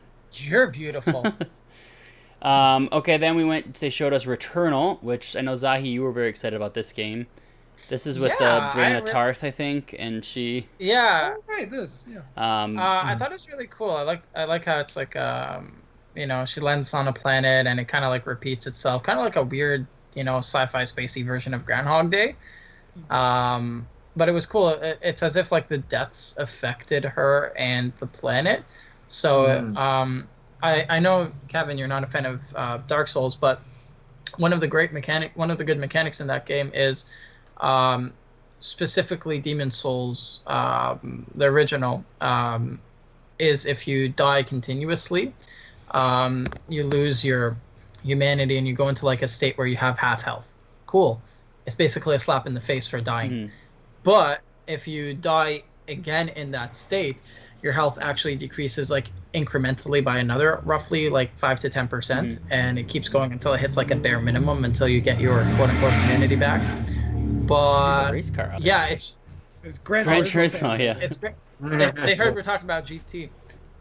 So I like the concept of death being a mechanic in the game that's tied to the overall world, and it's not just like you died and you have to respawn the level. So I thought that was really cool. Yeah, and I just like the setting. I'm just curious to see how the actual gameplay is. Like the whole story is actually very intriguing, but like, is it going to I be? think they showed like a little gameplay. I think they showed It was like her walking though. It wasn't anything where it was like, oh yeah, this is something great. It was like, oh, here's a woman taking some footsteps, walking around. Like that's not. This kind of reminded me of the first time we saw Control, where it was like, I have no idea what this is, but maybe it's good. yeah. See, it reminded me I need to see more. Death Stranding a lot, where it's like, like it just looks like it's a lot of crazy stuff. Death Stranding had a lot of crazy stuff. So I don't know. We'll see how that goes. Like I got the preview on now or the trailer, and it looks interesting, but I feel like it's like everything is lots of just gameplay videos, not gameplay. Like it's not. We don't see is there combat? Is it just walking? If it's just story based and we're walking around, then I'm a little bit not interested. Where it's like I said, Death Stranding like. But if she's got some weapons and we're fighting and it is a little Dark Souls like, I would be pretty interested in that. I think that wouldn't be too bad. Sorry guys, I think my internet cut out for like half a second there. We I'm lost back you now. I believe popped so. you back in. So I don't know. It's interesting. All right, moving on. Then we went to Sackboy, which I thought was Woo! a different take on the whole Little Big Planet world. But you had your Sackboy, but in a 3D world, and it looks like was it which Mario is it? 3D. Yeah. So 3D World. So this reminded me a lot of 3D World, like almost like I don't want to say it was plagiarizing it, but it was like that same like almost type of gameplay. Isometric 3D where you're just kind of jumping through scenes, and it's a 2D level like the old school Mario levels, but brought into 3D. I really got that vibe from this game. I was like, this is like, is Nintendo making this? Because this seems like really 3D World again as an idea, which 3D World is a really good game. I just think it's a very old game it's a new game, but it's an old idea for gameplay. It looks like they're getting rid of the creation aspect of it. I don't think it's Media Molecule that's developing this, because their Dreams now is their thing. Yeah, that's true. So it's not the original Little Big Planet team, but I was just like, okay, so it's a Little Big Planet 3D adventure platformer type. So it's cool. It's good.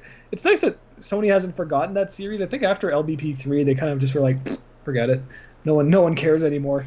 But also, like, I don't think you can release 3 games in one generation and have all of them be creation games. Like, there's only so many times you can create things, and you want to build that community, right? Because I think all 3 Little Big Planet games came out on PS3. I don't think, or was there a PS4 No, one? there's one PS4, I think. Okay. Little Big Planet 3, I think it's PS4. I'm almost positive because I think I remember buying, it's PS4. I remember buying another controller for that game. It was 2014, so it was not too long after the PS4 came out. Right. So it's been a while. It's just nice to see that they still remember it exists, but this doesn't look like a big it just looks like a fun family game that I think would be good for kids or something like that.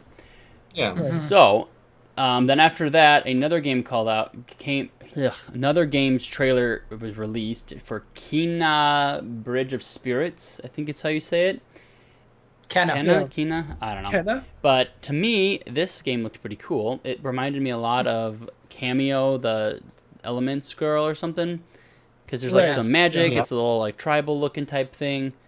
I have it playing on the stream what they showed, and it looks pretty cool. I like the like artsy, fun looking gameplay style art they got going on. Again, there's not too much to go off of, but she looks pretty badass with like magic and anything that's got that kind of stuff I'm into, like magic casting. I got a bit of Zelda vibes from it. Yeah. There's like little Furbies. Yeah, I was gonna say that too. But I also saw some Pikmin elements too, where you have like those little monster things that are following you around, and you're like commanding them. So then I think there's like incorporations of both Pikmin and Zelda vibes into that game. I saw that game. That's cool.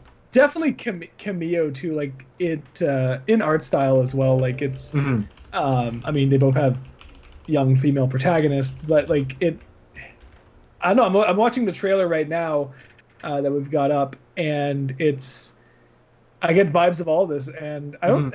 Did we see any or a lot of gameplay, or was it really just the story trailer? I think it's just a story trailer. I can go to the end of it right now. I think there was like a 20 seconds. Yeah, right here. It's where you like walked up to him and did that. Right. Yeah, there was like not even 5 seconds of it. Yeah, that was it. So that looked pretty good. It looks good. And this was also at the Future Games show, I believe. So it's I think they're hyping it up a lot. But yeah, you're right, Jacob. There is that almost Pikmin element where you can control those. I didn't even think of Pikmin. That's because like right there in the trailer, like you can control them to pick up that heavy statue. Yeah. And move. I was thinking of that Overlord game. That's what I kept thinking of. I love Overlord. Overlord was fun. It was pretty fun. Yeah. Okay, then the next game they showed, Oddworld Soulstorm, which I thought was a strange thing to see, because that was such a Microsoft like type of game for a while, and then now they're showing this over at Sony Land. So I was a little surprised. Doesn't really have me interested too much in it, but it's something. You guys. It looks like an Oddworld. Yeah. Yeah, I don't know. It's just it seems like a very dated type of gameplay, which it's almost a good thing it's away from Microsoft, because I don't feel they need any more kind of weird games like this. That it seems like it's free and I have availability. Yeah, I might try it, but I probably wouldn't spend money on this. You know what I mean? Like that's why I feel like it fits the Microsoft like wheelhouse type of stuff really well, because they have a bunch of games that are just kind of crappy that come out. They're not crappy, but they're not big heavy hitters. They have a lot of just like little games like, oh, play this like game that's okay, but you wouldn't really want to spend money. But if you get Game Pass, you're good to go. You know, that kind of stuff. Yeah. Right. Well, the Oddworld community is like it's been around for a really, really long time. PS1. Yeah, and PS1. it's also a very passionate community. Like for me, I'm personally hyped for this game. So hyped. The trailer, however, was, you know, whenever they had the developer talk about it and being like, oh, and then like your characters can die in like fun and creative ways, and then all of a sudden it's like this super like depressing and dark and very gritty trailer. I was like, oh, it's kind of like a big shift in focus as to like how they were presenting the game at first. Because Oddworld, it is kind of serious, but also that's the thing. Like, Outworld is a very, very weirdly dark game, but it has like a lot of brevity and a lot of light humor. Yeah, but like it didn't land right. Yeah, well, it's a game, like it's a series about oppression, right? Like so, and then you know, just the way they were like showcasing it, being like, oh yeah, well, like, you know, you'll see characters die like fun in funny ways, and then all of a sudden it's like there was one part, you know, it was kind of funny because, you know, you had Abe like jumping, and then you had all the other guys jumping with him, and I think it's like a train or something that just like slew everybody. they were off screen, and I was like, oh, like, yeah, it was kind of funny, but at the same time, like, just the tone of the trailer itself was like, I should be feeling bad for. Yeah, I didn't feel like laughing. I didn't feel like laughing at what was going on. Like, it was, looked good.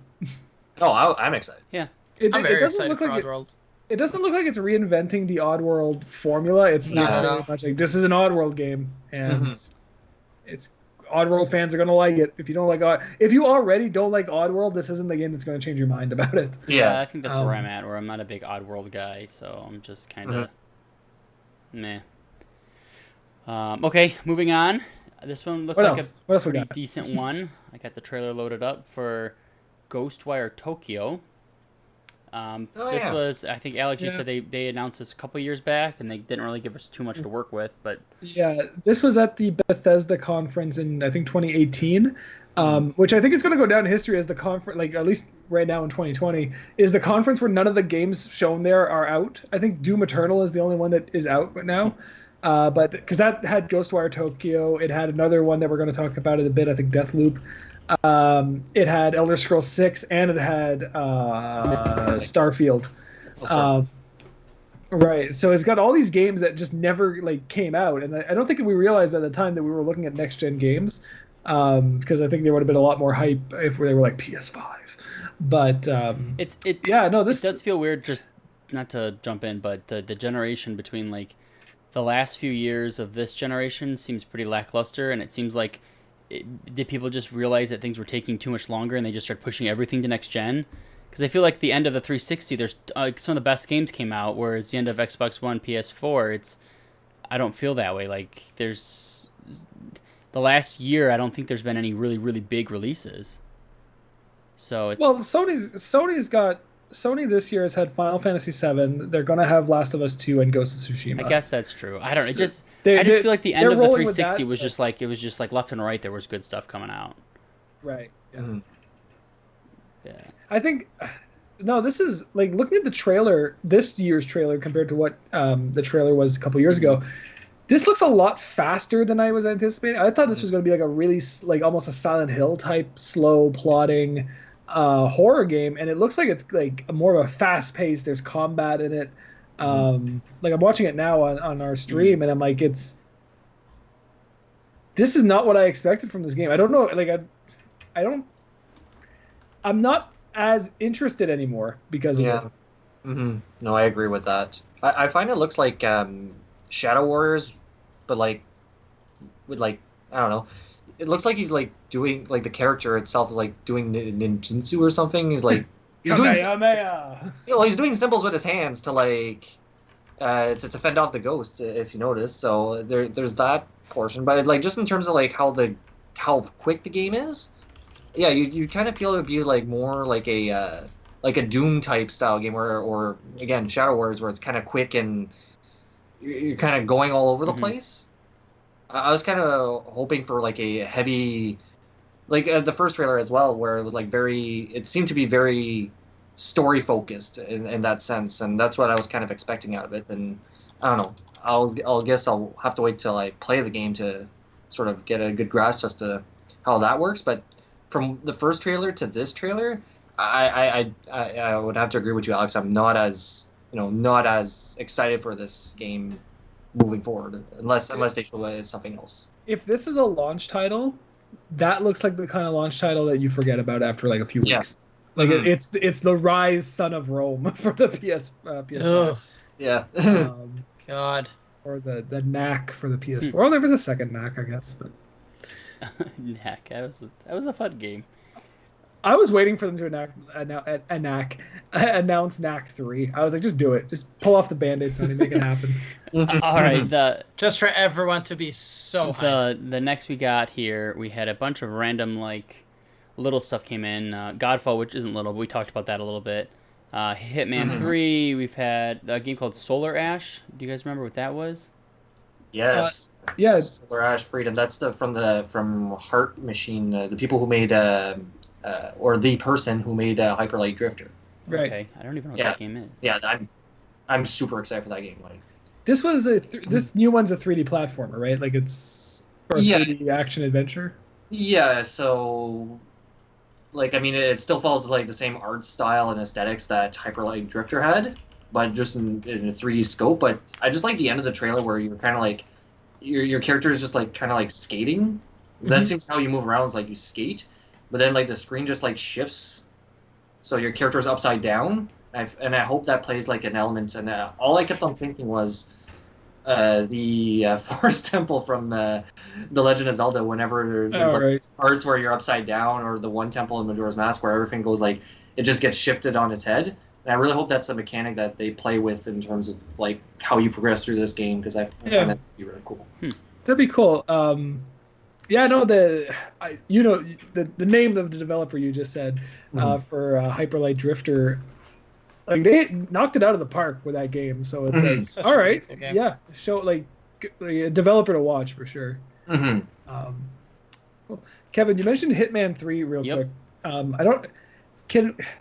They said they really disappointed me in the stream, in the PS5 stream, when they made a point of saying this is the last game in our whatever we're calling it trilogy, and I was so like, can't we just get a game out of Hitman? Why does it have to be this like episodic, seasonal based like thing? Like there's just, you play it for a few hours and you've done everything. Like I don't like this formula that they're using for Hitman. I wonder if they do it for money. Maybe it doesn't sell well, but if they do they do everything for money. It must like it's something. It's weird. I don't know. I know what you mean though. It's like just give me the whole game, because it's like you play the little bit and you're like, okay, I'm done. And I didn't like that with like those Life is Strange games, because they took. I mean, it wasn't a long time between episodes, but it's like I lost interest in between some of them, because it's like, okay, you don't want to play it now. You have to wait till it goes on sale because you want to pay full price. So you finally wait, and then you're like, well, I don't even remember what happened in the first one. So then you kind of lose motivation to want to play it. So, I mean, I'm curious to see, did that actually help them in sales, or was that something that hurt them more? I mean, they're making a third one, so it I don't know. I just like they're so hyped on their idea that there's so many. They're trying to sell the content of that game as, look at how many ways you can take on this mission. But it's still one mission. I mean, you have one or two at a time, but like it's still just like one piece of content.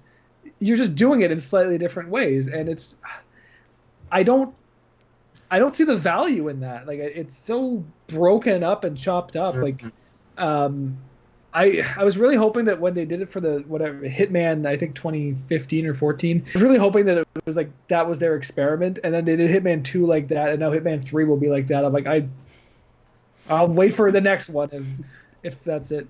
But it is going to. I think it's coming out in January, so it's going to be like so soon.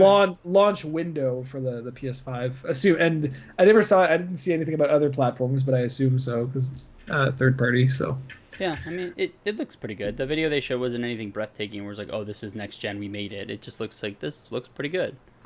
So it's okay.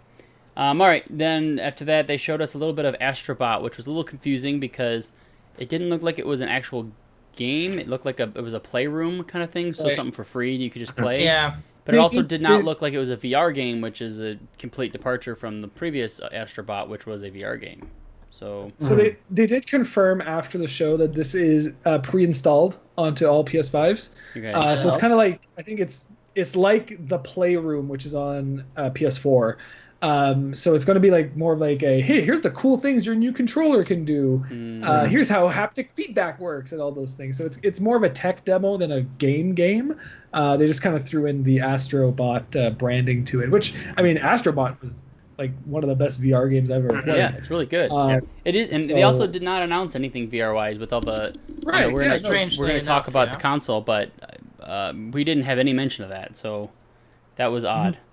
Okay, so then we'll go to the last little bit, Little Devil Inside, which I don't think anyone's gonna. Was It's interesting. an interesting looking game. I don't remember this one. Which one? Little was Devil Inside was the one where you had the old man and the young adventurer, and you didn't know. Right. Yeah. Yeah, you didn't, and I kind of guessed a little, like maybe midway through, that one of them is having an adventure inside the other's like consciousness or something. Right. Because there was a scene where the old man went to go take a poop, and at the same time it cut to the adventurer dropping a ball. So I'm like, so is the dropping of the ball the poop, or the poop is the dropping of the ball? So is that how they're going to use those? They're going to use those adaptive triggers. That's how you're gonna get your adaptive triggers, boys. Oh my gosh. You're really gonna get into the stream. Like We've that. got off the rails. Linkcable.com. Jesus. You know, I'm just talking about the things they showed in It the was game. weird Poop dropping. looking. Sure. I don't know. Okay, moving on. it's actually- We got to NBA 2K21, which I feel Sweat like that might be a Simulator launch 25. title because I feel like there's not a whole lot going into that game because My God, there was a lot of that sweat. was a sweaty That man. was a sweaty game. That was a sweaty man. I am Oh my stealing this. God. Another podcast I listened to pointed this out, so I'm stealing it from them. But they said it seems like every time new sports games are announced and they want to show off how good they look, it's always with the sweat. Yeah. It's like, oh, look how sweaty you can be now. Look how sweaty you can be now. Look, we're pushing this is that ray tracing. This is that SSD. We're pushing sweat physics to the next Well, I mean, level, what else so- are they gonna really do? I mean, there's like gonna start like Yeah, it looks- I don't know. sports games already look Yeah, really but like, good. what's the Like, next that's step? Like, what do you even do? Like, oh, realistic size junk. Like, I don't. What do you do here? Like, that just doesn't seem like anybody wants that. So. Linkcable.com, everyone. All right, then we had a game Good called lord. Bug Snacks, which I think looks so stupid. Oh, right, yeah. It was ridiculous, so hard, and Bug Snacks. it's probably gonna be just weird. So this is made by the Octodad guys. Yeah.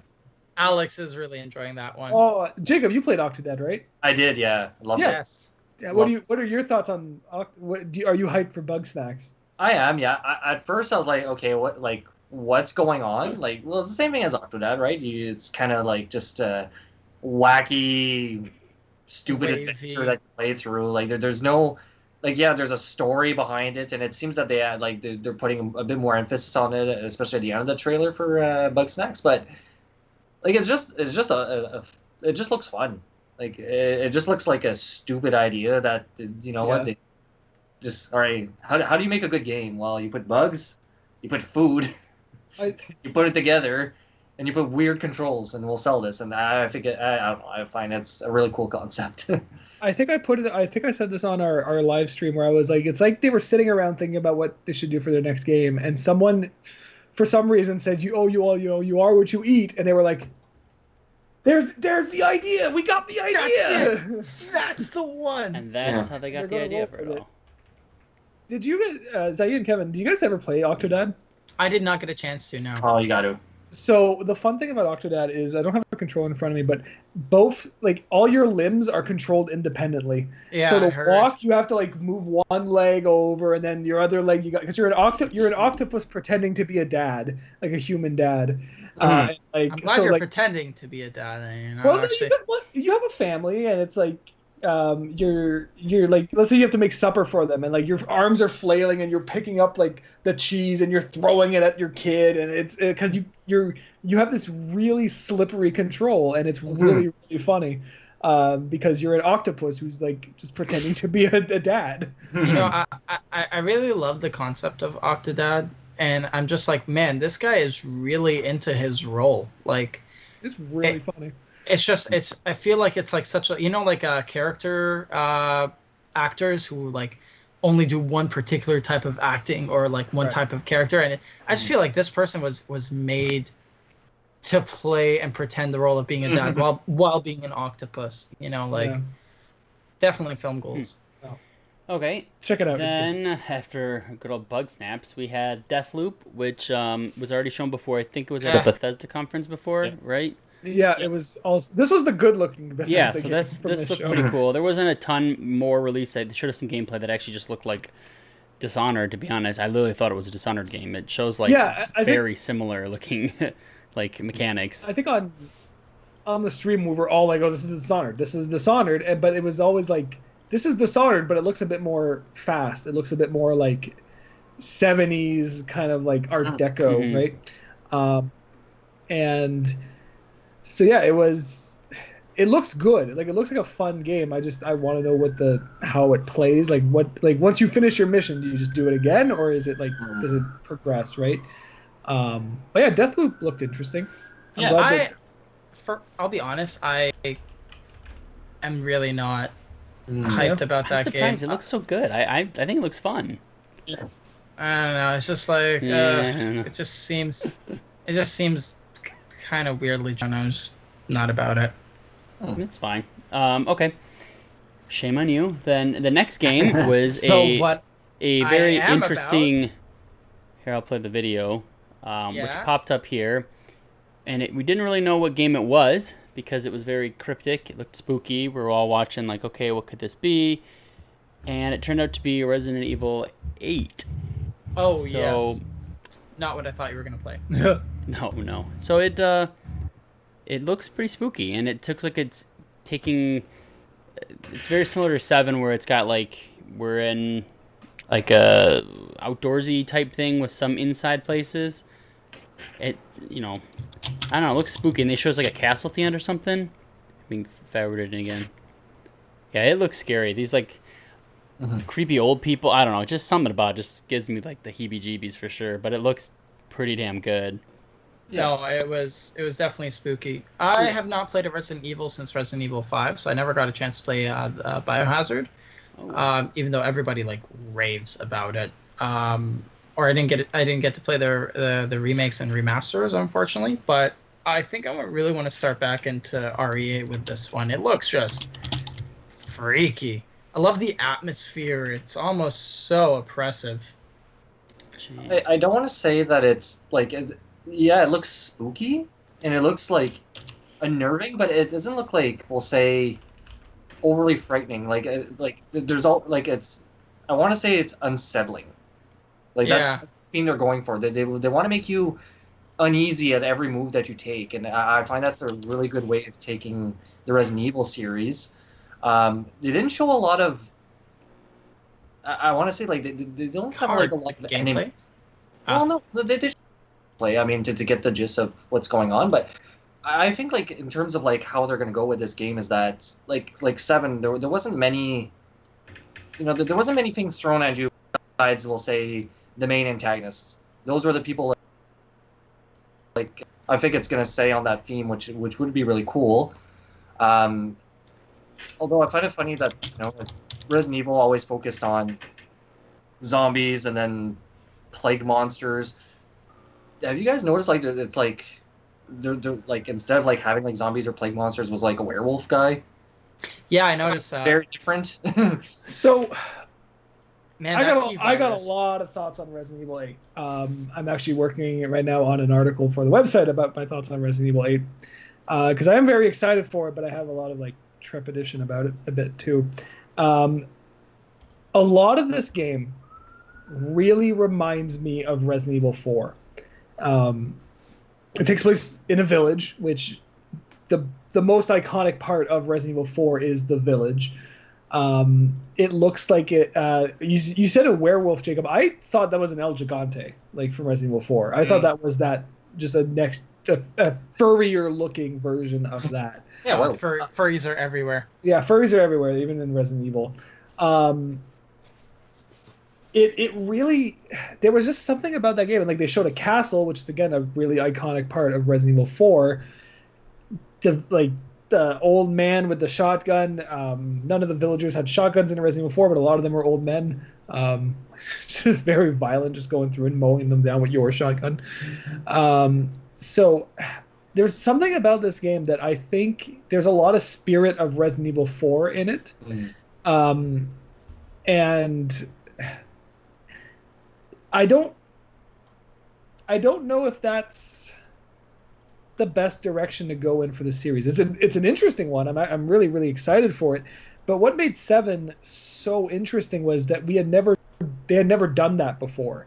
They had never done a kind of broken down traditional horror setting like that, where it was a broken down house. It was almost like a Texas Chainsaw Massacre type feel to Resident Evil 7.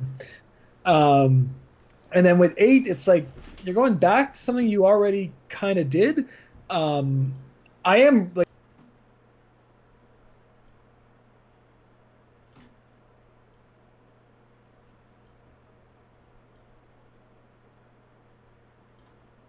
started. I was like on the live stream because I was just so excited about Resident Evil, and I was like, "This is this the 4 remake?"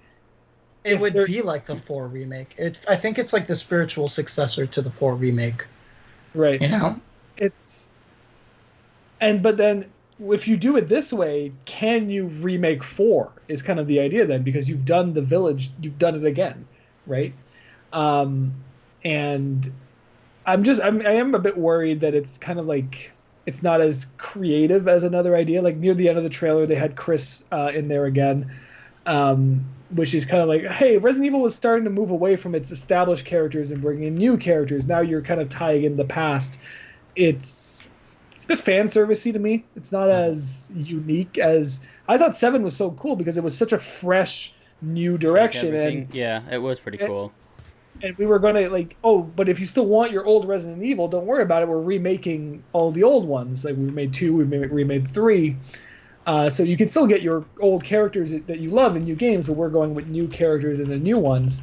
And this kind of seems like, I don't know, it seems a bit too soon to be already merging that back together. It's also a lot of Resident Evil all of a sudden. Like I think they said 2021 for this one. Like it's probably going to be late 2021. If it's early 2021, I'd be really, really surprised. But we just had 2 remake not that long ago, and 3 remake is even less long ago, right? That was only a couple months ago. Right, and 3 was always a small game. Like the original Resident Evil 3 was not as big as 2 or even 1. So the remake itself is not that long. It has AAA production values, but it doesn't have AAA content. Let's put it that way. If that makes sense. So it was kind of, but like 2 and 3 go together so nicely that you can package them together. Whereas 4 always stood out on its own. 4 was the one that fundamentally changed that series forever. And now it's like, I don't know. I have conflicting thoughts about 8. It definitely looks like a really good game, but I have conflicting thoughts about the setting and everything. So I'm still very, very hyped. It's probably my game of show from the Sony show, but I'm a bit conflicted about it. Okay. Yeah, I don't have much I'm not a huge Resident Evil guy. I mean, from what I saw, it looked cool, and I want to play it. It's about all I got. It was cool to have the snowy levels and the creepy old people. That was all I got. Yeah. The snow in a horror setting can be really, really cool. Like, it kind of gives me a bit of like the Shining vibes. Yeah, it's creepy. It was just spooky. I don't know. It looked cool. Yeah. I also liked that I also didn't know it was Resident Evil. I'm kind of glad it looks something different. It kind of was like surprising. Yeah. It was very surprising. What hit the moment I knew it was Resident Evil was there's a scene where they're looking like over like a kind of a couch or a fireplace, and you're looking behind people, and that lighting was like, I was like, that's Resident Evil 7's lighting. That is like, it stuck. You even said that. Yeah, it stuck out to me so much. I was like, oh, because it is running on the same engine. They're using the RE engine. So is that the same engine they used to do the remakes? Yes. Nice. fun little side fact. A lot of like you think RE engine and they do a bunch of Resident Evil games. People are like, oh, it's the Resident Evil engine. It actually stands for Reach for the Moon. It's the Reach for the Moon engine. Fun, Interesting. just fun thing I know. Yeah. All right, and the last big game, which is the one I was probably the most excited for, other than Ratchet and Clank, was for Horizon 2. And here's a little bit of footage from that, what they showed. I think we all kind of had an idea this was coming, but this is actually, God, it looks really good. Just, if you guys have played Horizon Zero Dawn, like, the game was very, I think that the very first game they had, it was like, it's kind of like the Assassin's Creed. Like, the first one they made was pretty good. It had a lot of good stuff, but they didn't really understand where they're at. I think the second one for this series is really going to just be like, they're going to come into their own. They're going to take it out and make it, like, way bigger and, like, just expand on everything that was so good about the first one. So I'm pretty excited about that. This scene right here, this underwater scene, Was really I was cool. like, that's next gen. That looks next See, the gen. underwater scene is what scares me, because anytime you're in an underwater game, it's just like, it's just like you're usually lost and it's like chaotic and stupid, but I don't know, we'll see. It looks cool. I can't say it doesn't look pretty damn cool. I see, like, there's so many, like, you're right, like, the first Horizon is a masterpiece, a very good game, but it can be made better. It's not a perfect. There's some things they could probably fix up or add features or expand. I think everything was just like, okay, you can do a little bit of this, a little bit of this. You know, they kind of want, the traps and stuff are like kind of useful at times, but I feel like there's more opportunity for them to just really pull that apart. And like the whole story, like the way they have it, it's like, oh, it's like you're prehistoric, but there's all this futuristic stuff that existed that you guys just don't use and don't touch, and it's neat. And I think the main character's got a lot of like, the voice actor's really good. There's so many good things about it. Like, that scene, there's all these like buses and stuff, and like it looks so good. So I'm very excited for that. So I never played the first game. What? Did it have? What are you playing over there? Stop playing all these garbage old games. Play some of this good stuff. Yeah, you're not even playing those, Mister. I've never even played Borderlands. This is like one of the best games that came out on the PS4. You've got to play that. Yeah. Yes.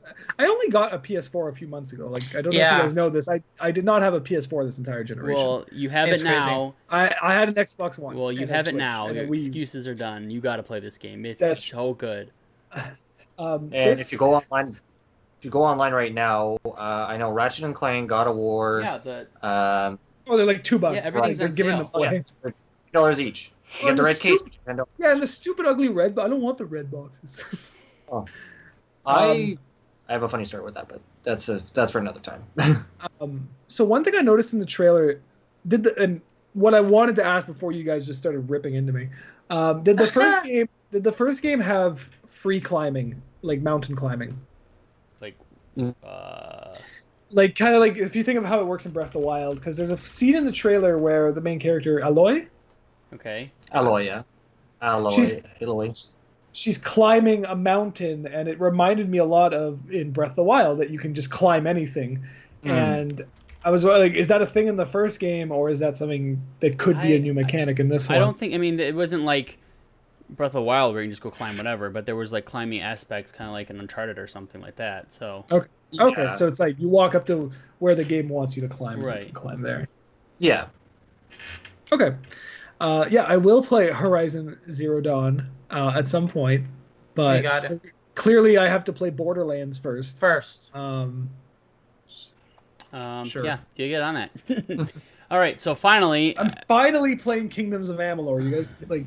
Yeah, I'm impressed with that. You waited so long. There's a remaster coming out. Just wait. Just play it later. I'll just wait for the Horizon remaster. Then. Exactly. Oh, jeez.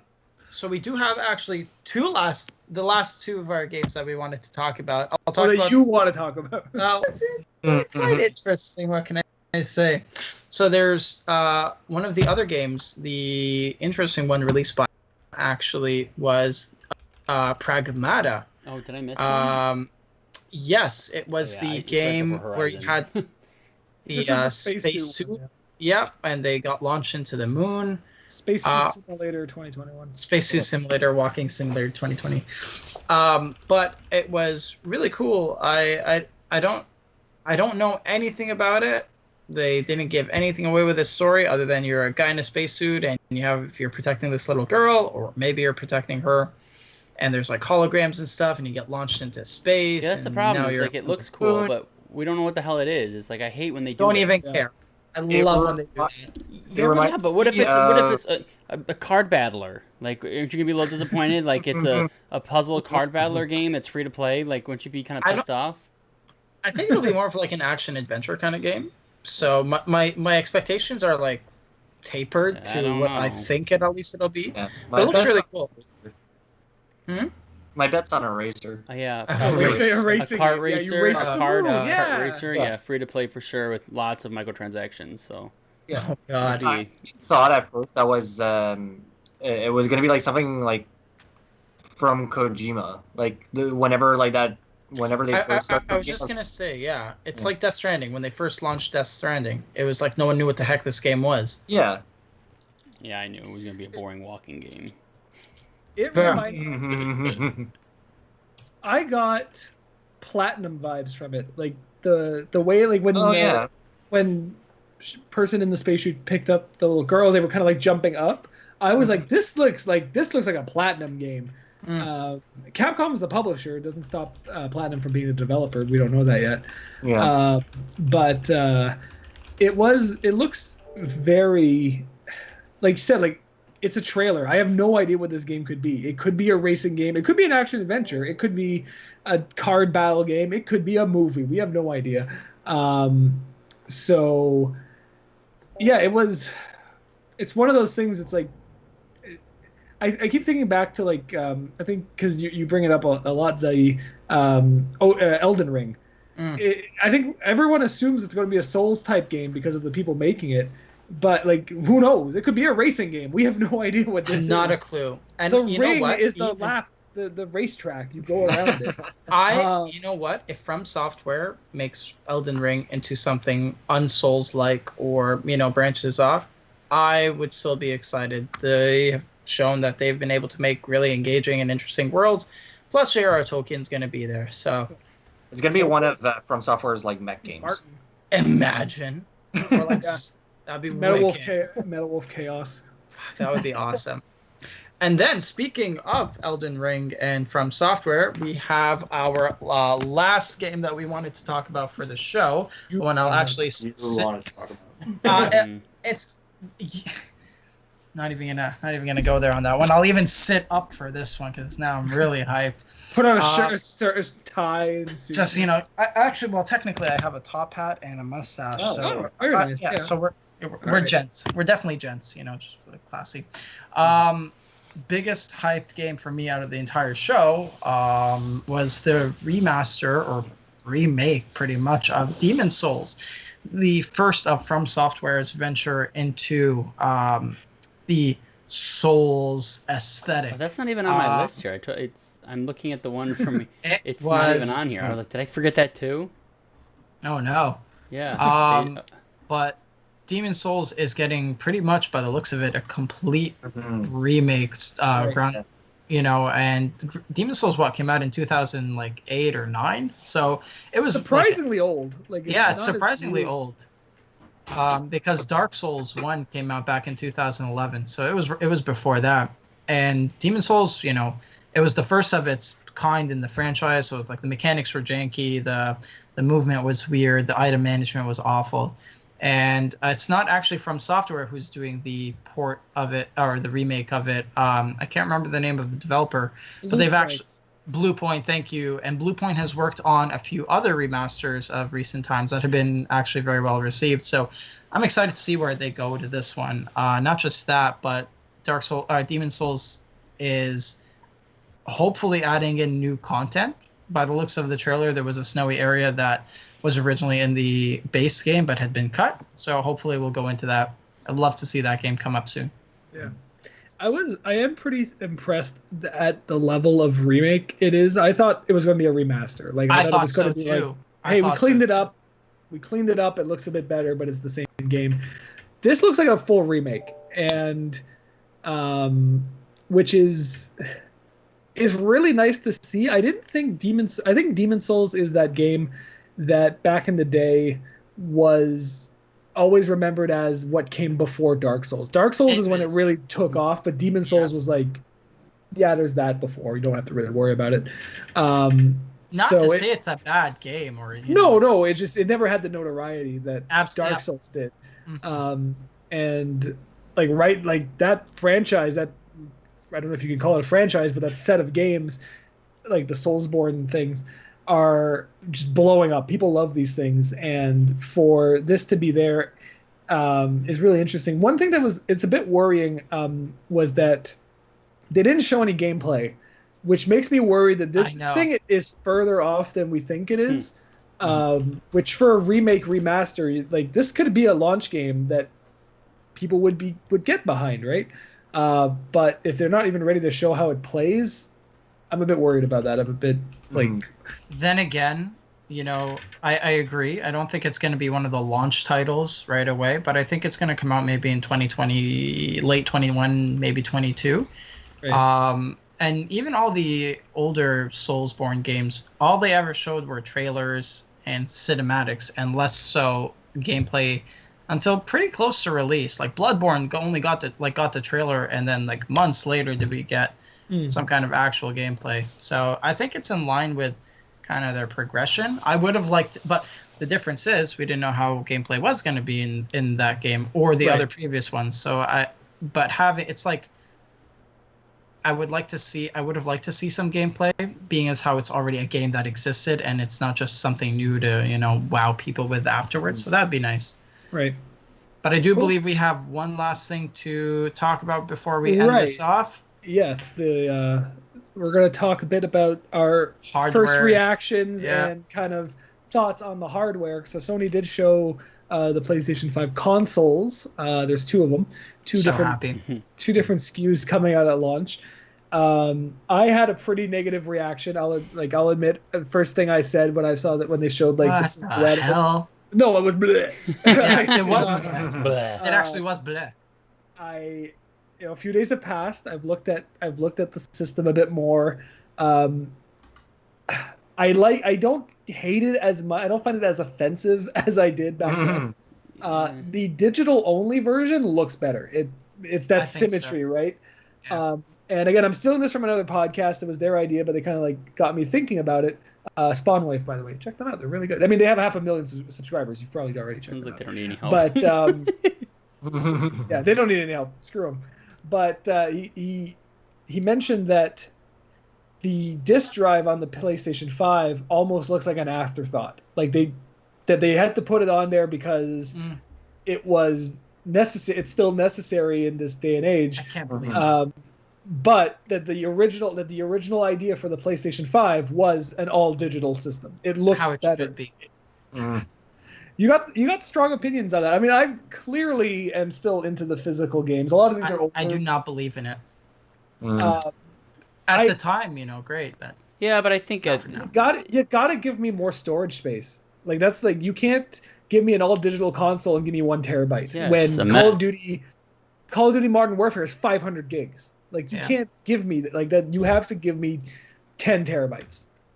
Like that's the reality. I feel like a lot of people in the industry that are like these big GameStops and Targets, and they make a lot of money selling these things still too. So I feel like they're gonna say, hey, we're not gonna start. We're not gonna sell a lot of your hardware if we're not gonna get us.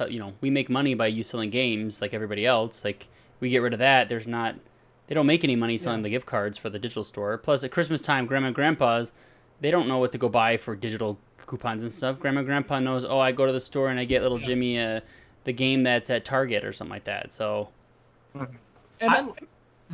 was just gonna say, like, I know that like modern games, you don't get any. The disc is to install the game. The games do not run on the discs anymore, which was how it used to be in the olden days before hard drives.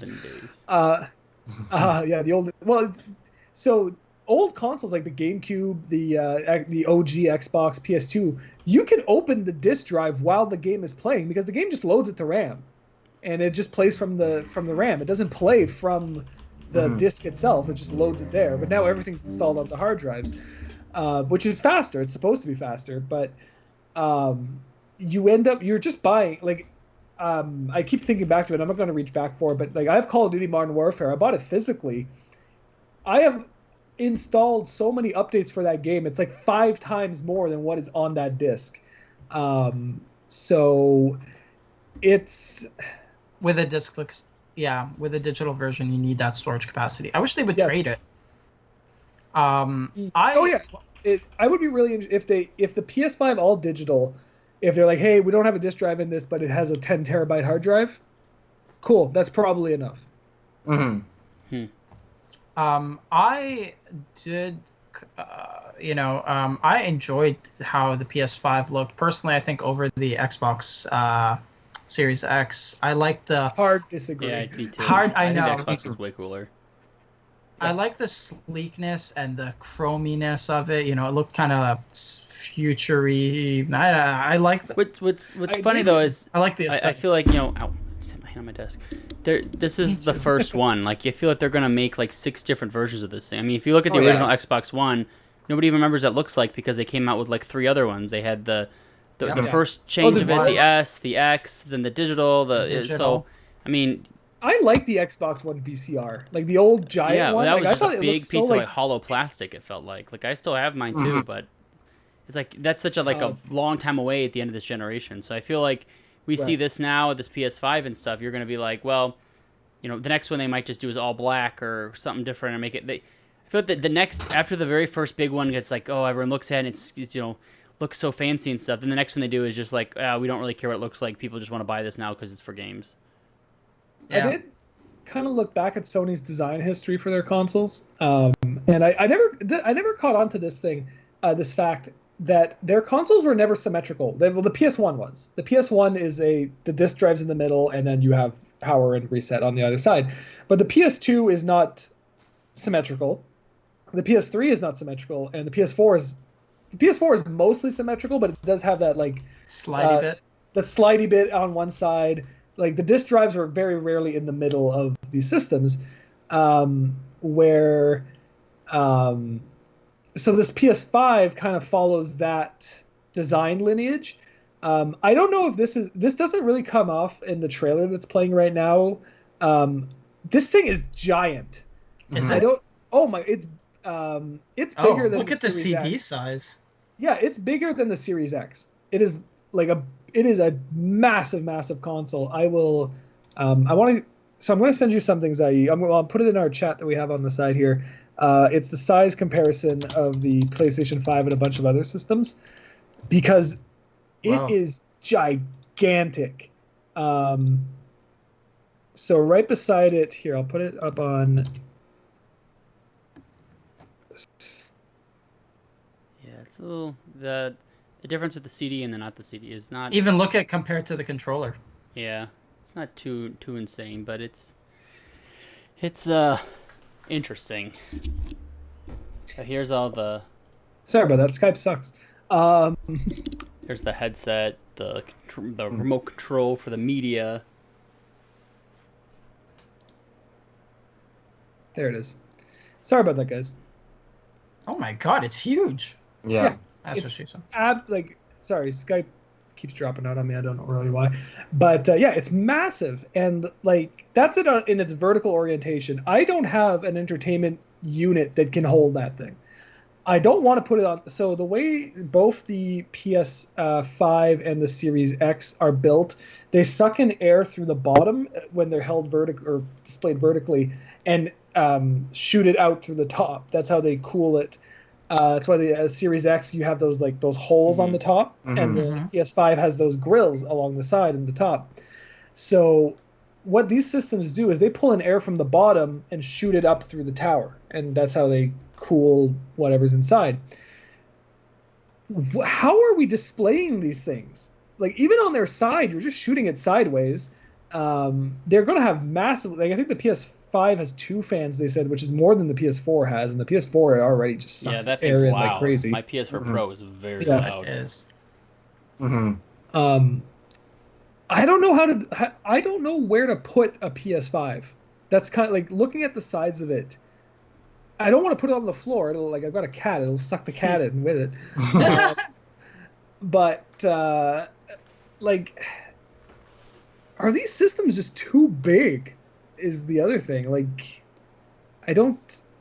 Their designs don't seem user friendly in that sense. I wonder if it's wonder if they do this on purpose though. Like, what if they make it big and they know they can make it smaller for the second time around, and they're like, well, how are we gonna get people? Oh, that's But they could do that. What if we want people to buy another one? They're like, well, if we reduce the size, even though they've had the capacity to do it, like if you look at the picture that you sent us, it shows, for everyone who can't see, it shows like the Xbox One original and then the Xbox One X, and it's like so much smaller, so much thinner. They show the original Xbox 360 and then the Slim, like giving them.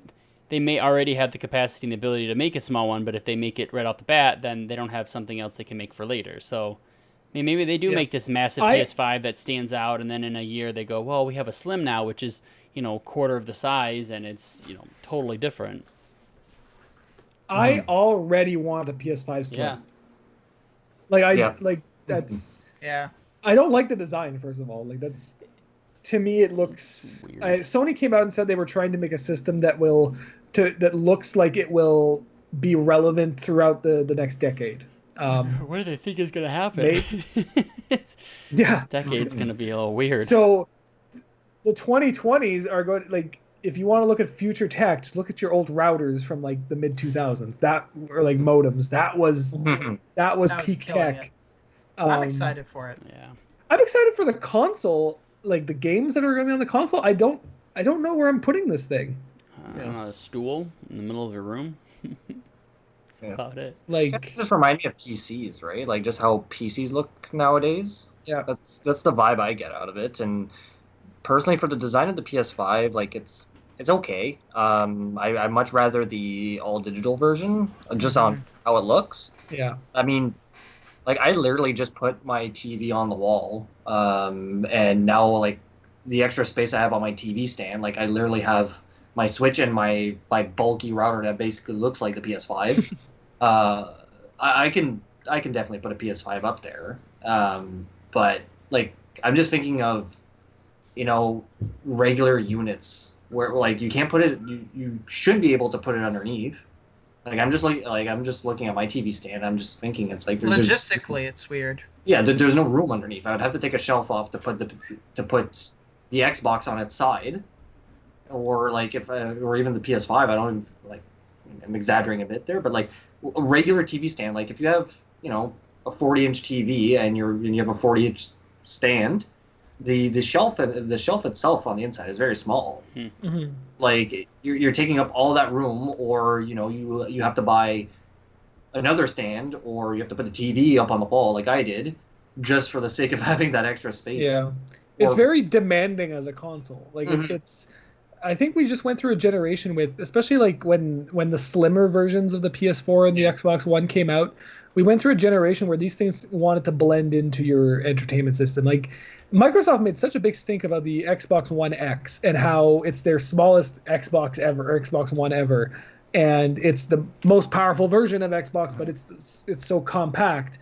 And it was like, it just kind of blends into your entertainment system. Both the Series X and the PS5 are dominating your entertainment system. Like these are not blending anymore. They're not. Well, I mean, they have lighting too. Like the PS5 has this. Well, I don't know if it's lighting, but it has these blue accents, and the Series X has green accents, which I don't know a lot of people that have a green or blue entertainment setup. It seems very demanding. It seems like it's very much like you have this thing and that's it, because you're going to have to shuffle things around to make it work. Mm-hmm. I do think that this is the last generation where we get physical media on discs. Oh, 100%. I don't know. It should have happened last generation, but I don't know if I think game stores, you're going to walk in and you can still buy like your download codes for cards, but like Kevin says, like there's no, what are the profit margins on that? I think they make zero. I know a guy who owns a game store and he says he doesn't make anything on them. Yeah, it's used games make money for game stores. Mm-hmm. That's always been the case. I love, like, you go into like an EB Games here or GameStop or whatever, and you find a used copy of Horizon Zero Dawn for $10. That's all their money. They've already sold the game at full price earlier. Now they're selling it for their profits, and it's a bit scary to think that everything is going to be tied to digital-less media. Well, I don't, like, even will physical media, if whatever it is going to be a download card? Like you already see it with a lot of Switch games now, where you can buy a box and you open it up and there's just a download code. Yeah. Right. So like, is whatever's left of the shelf behind me just going to be boxes of download codes? I don't really find that very interesting as a collection. I don't even think there will be boxes. I think it's just going to be the straight up card. Yeah. Limited run games today. This is to wrap this whole up, because I think we've been taking up a lot of everyone's time. So could definitely keep talking about this for a while. But Limited Run Games did announce their press conference, and their entire business model is physical media, like physical only. They do limited runs of games. Physical, yeah. And when Sony showed off the 2 PlayStation 5s, I saw Limited Run Games retweeted them and was like, "Y'all better be getting the disc version." And it was kind of like an angry eye thing. So I think you are going to get this pushback from even game publishers who are like, "Hey, our consumers," and I mean, Limited Run Games they're probably the biggest of the niche in that sense. Like, I have a couple of their games back there. But I mean, physical media, there's always going to be people that want it. It's nice to have the option, but I think we're going to get to a point generations last like 6, 7, 8 years now, roughly. Maybe by 2028. Jeez, the Xbox so far away. The Xbox Series X to 920. The PlayStation 6 just don't have disk drives. Mm-hmm. It's not a thing anymore. So Xbox Series Y. Then it'll be an Xbox Series Z. Y.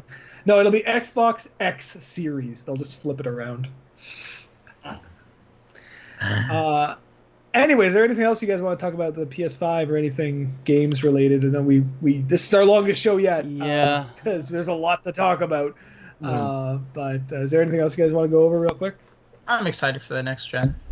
Microsoft has a lot of competition. I'm excited to see what's going to come out in the next few weeks. I'm hoping Microsoft strikes back after all this Sony stuff, because I mean, that's a good title, Microsoft strikes back. I'm definitely in a Microsoft camp always. It's like those are my people. I love me, just that.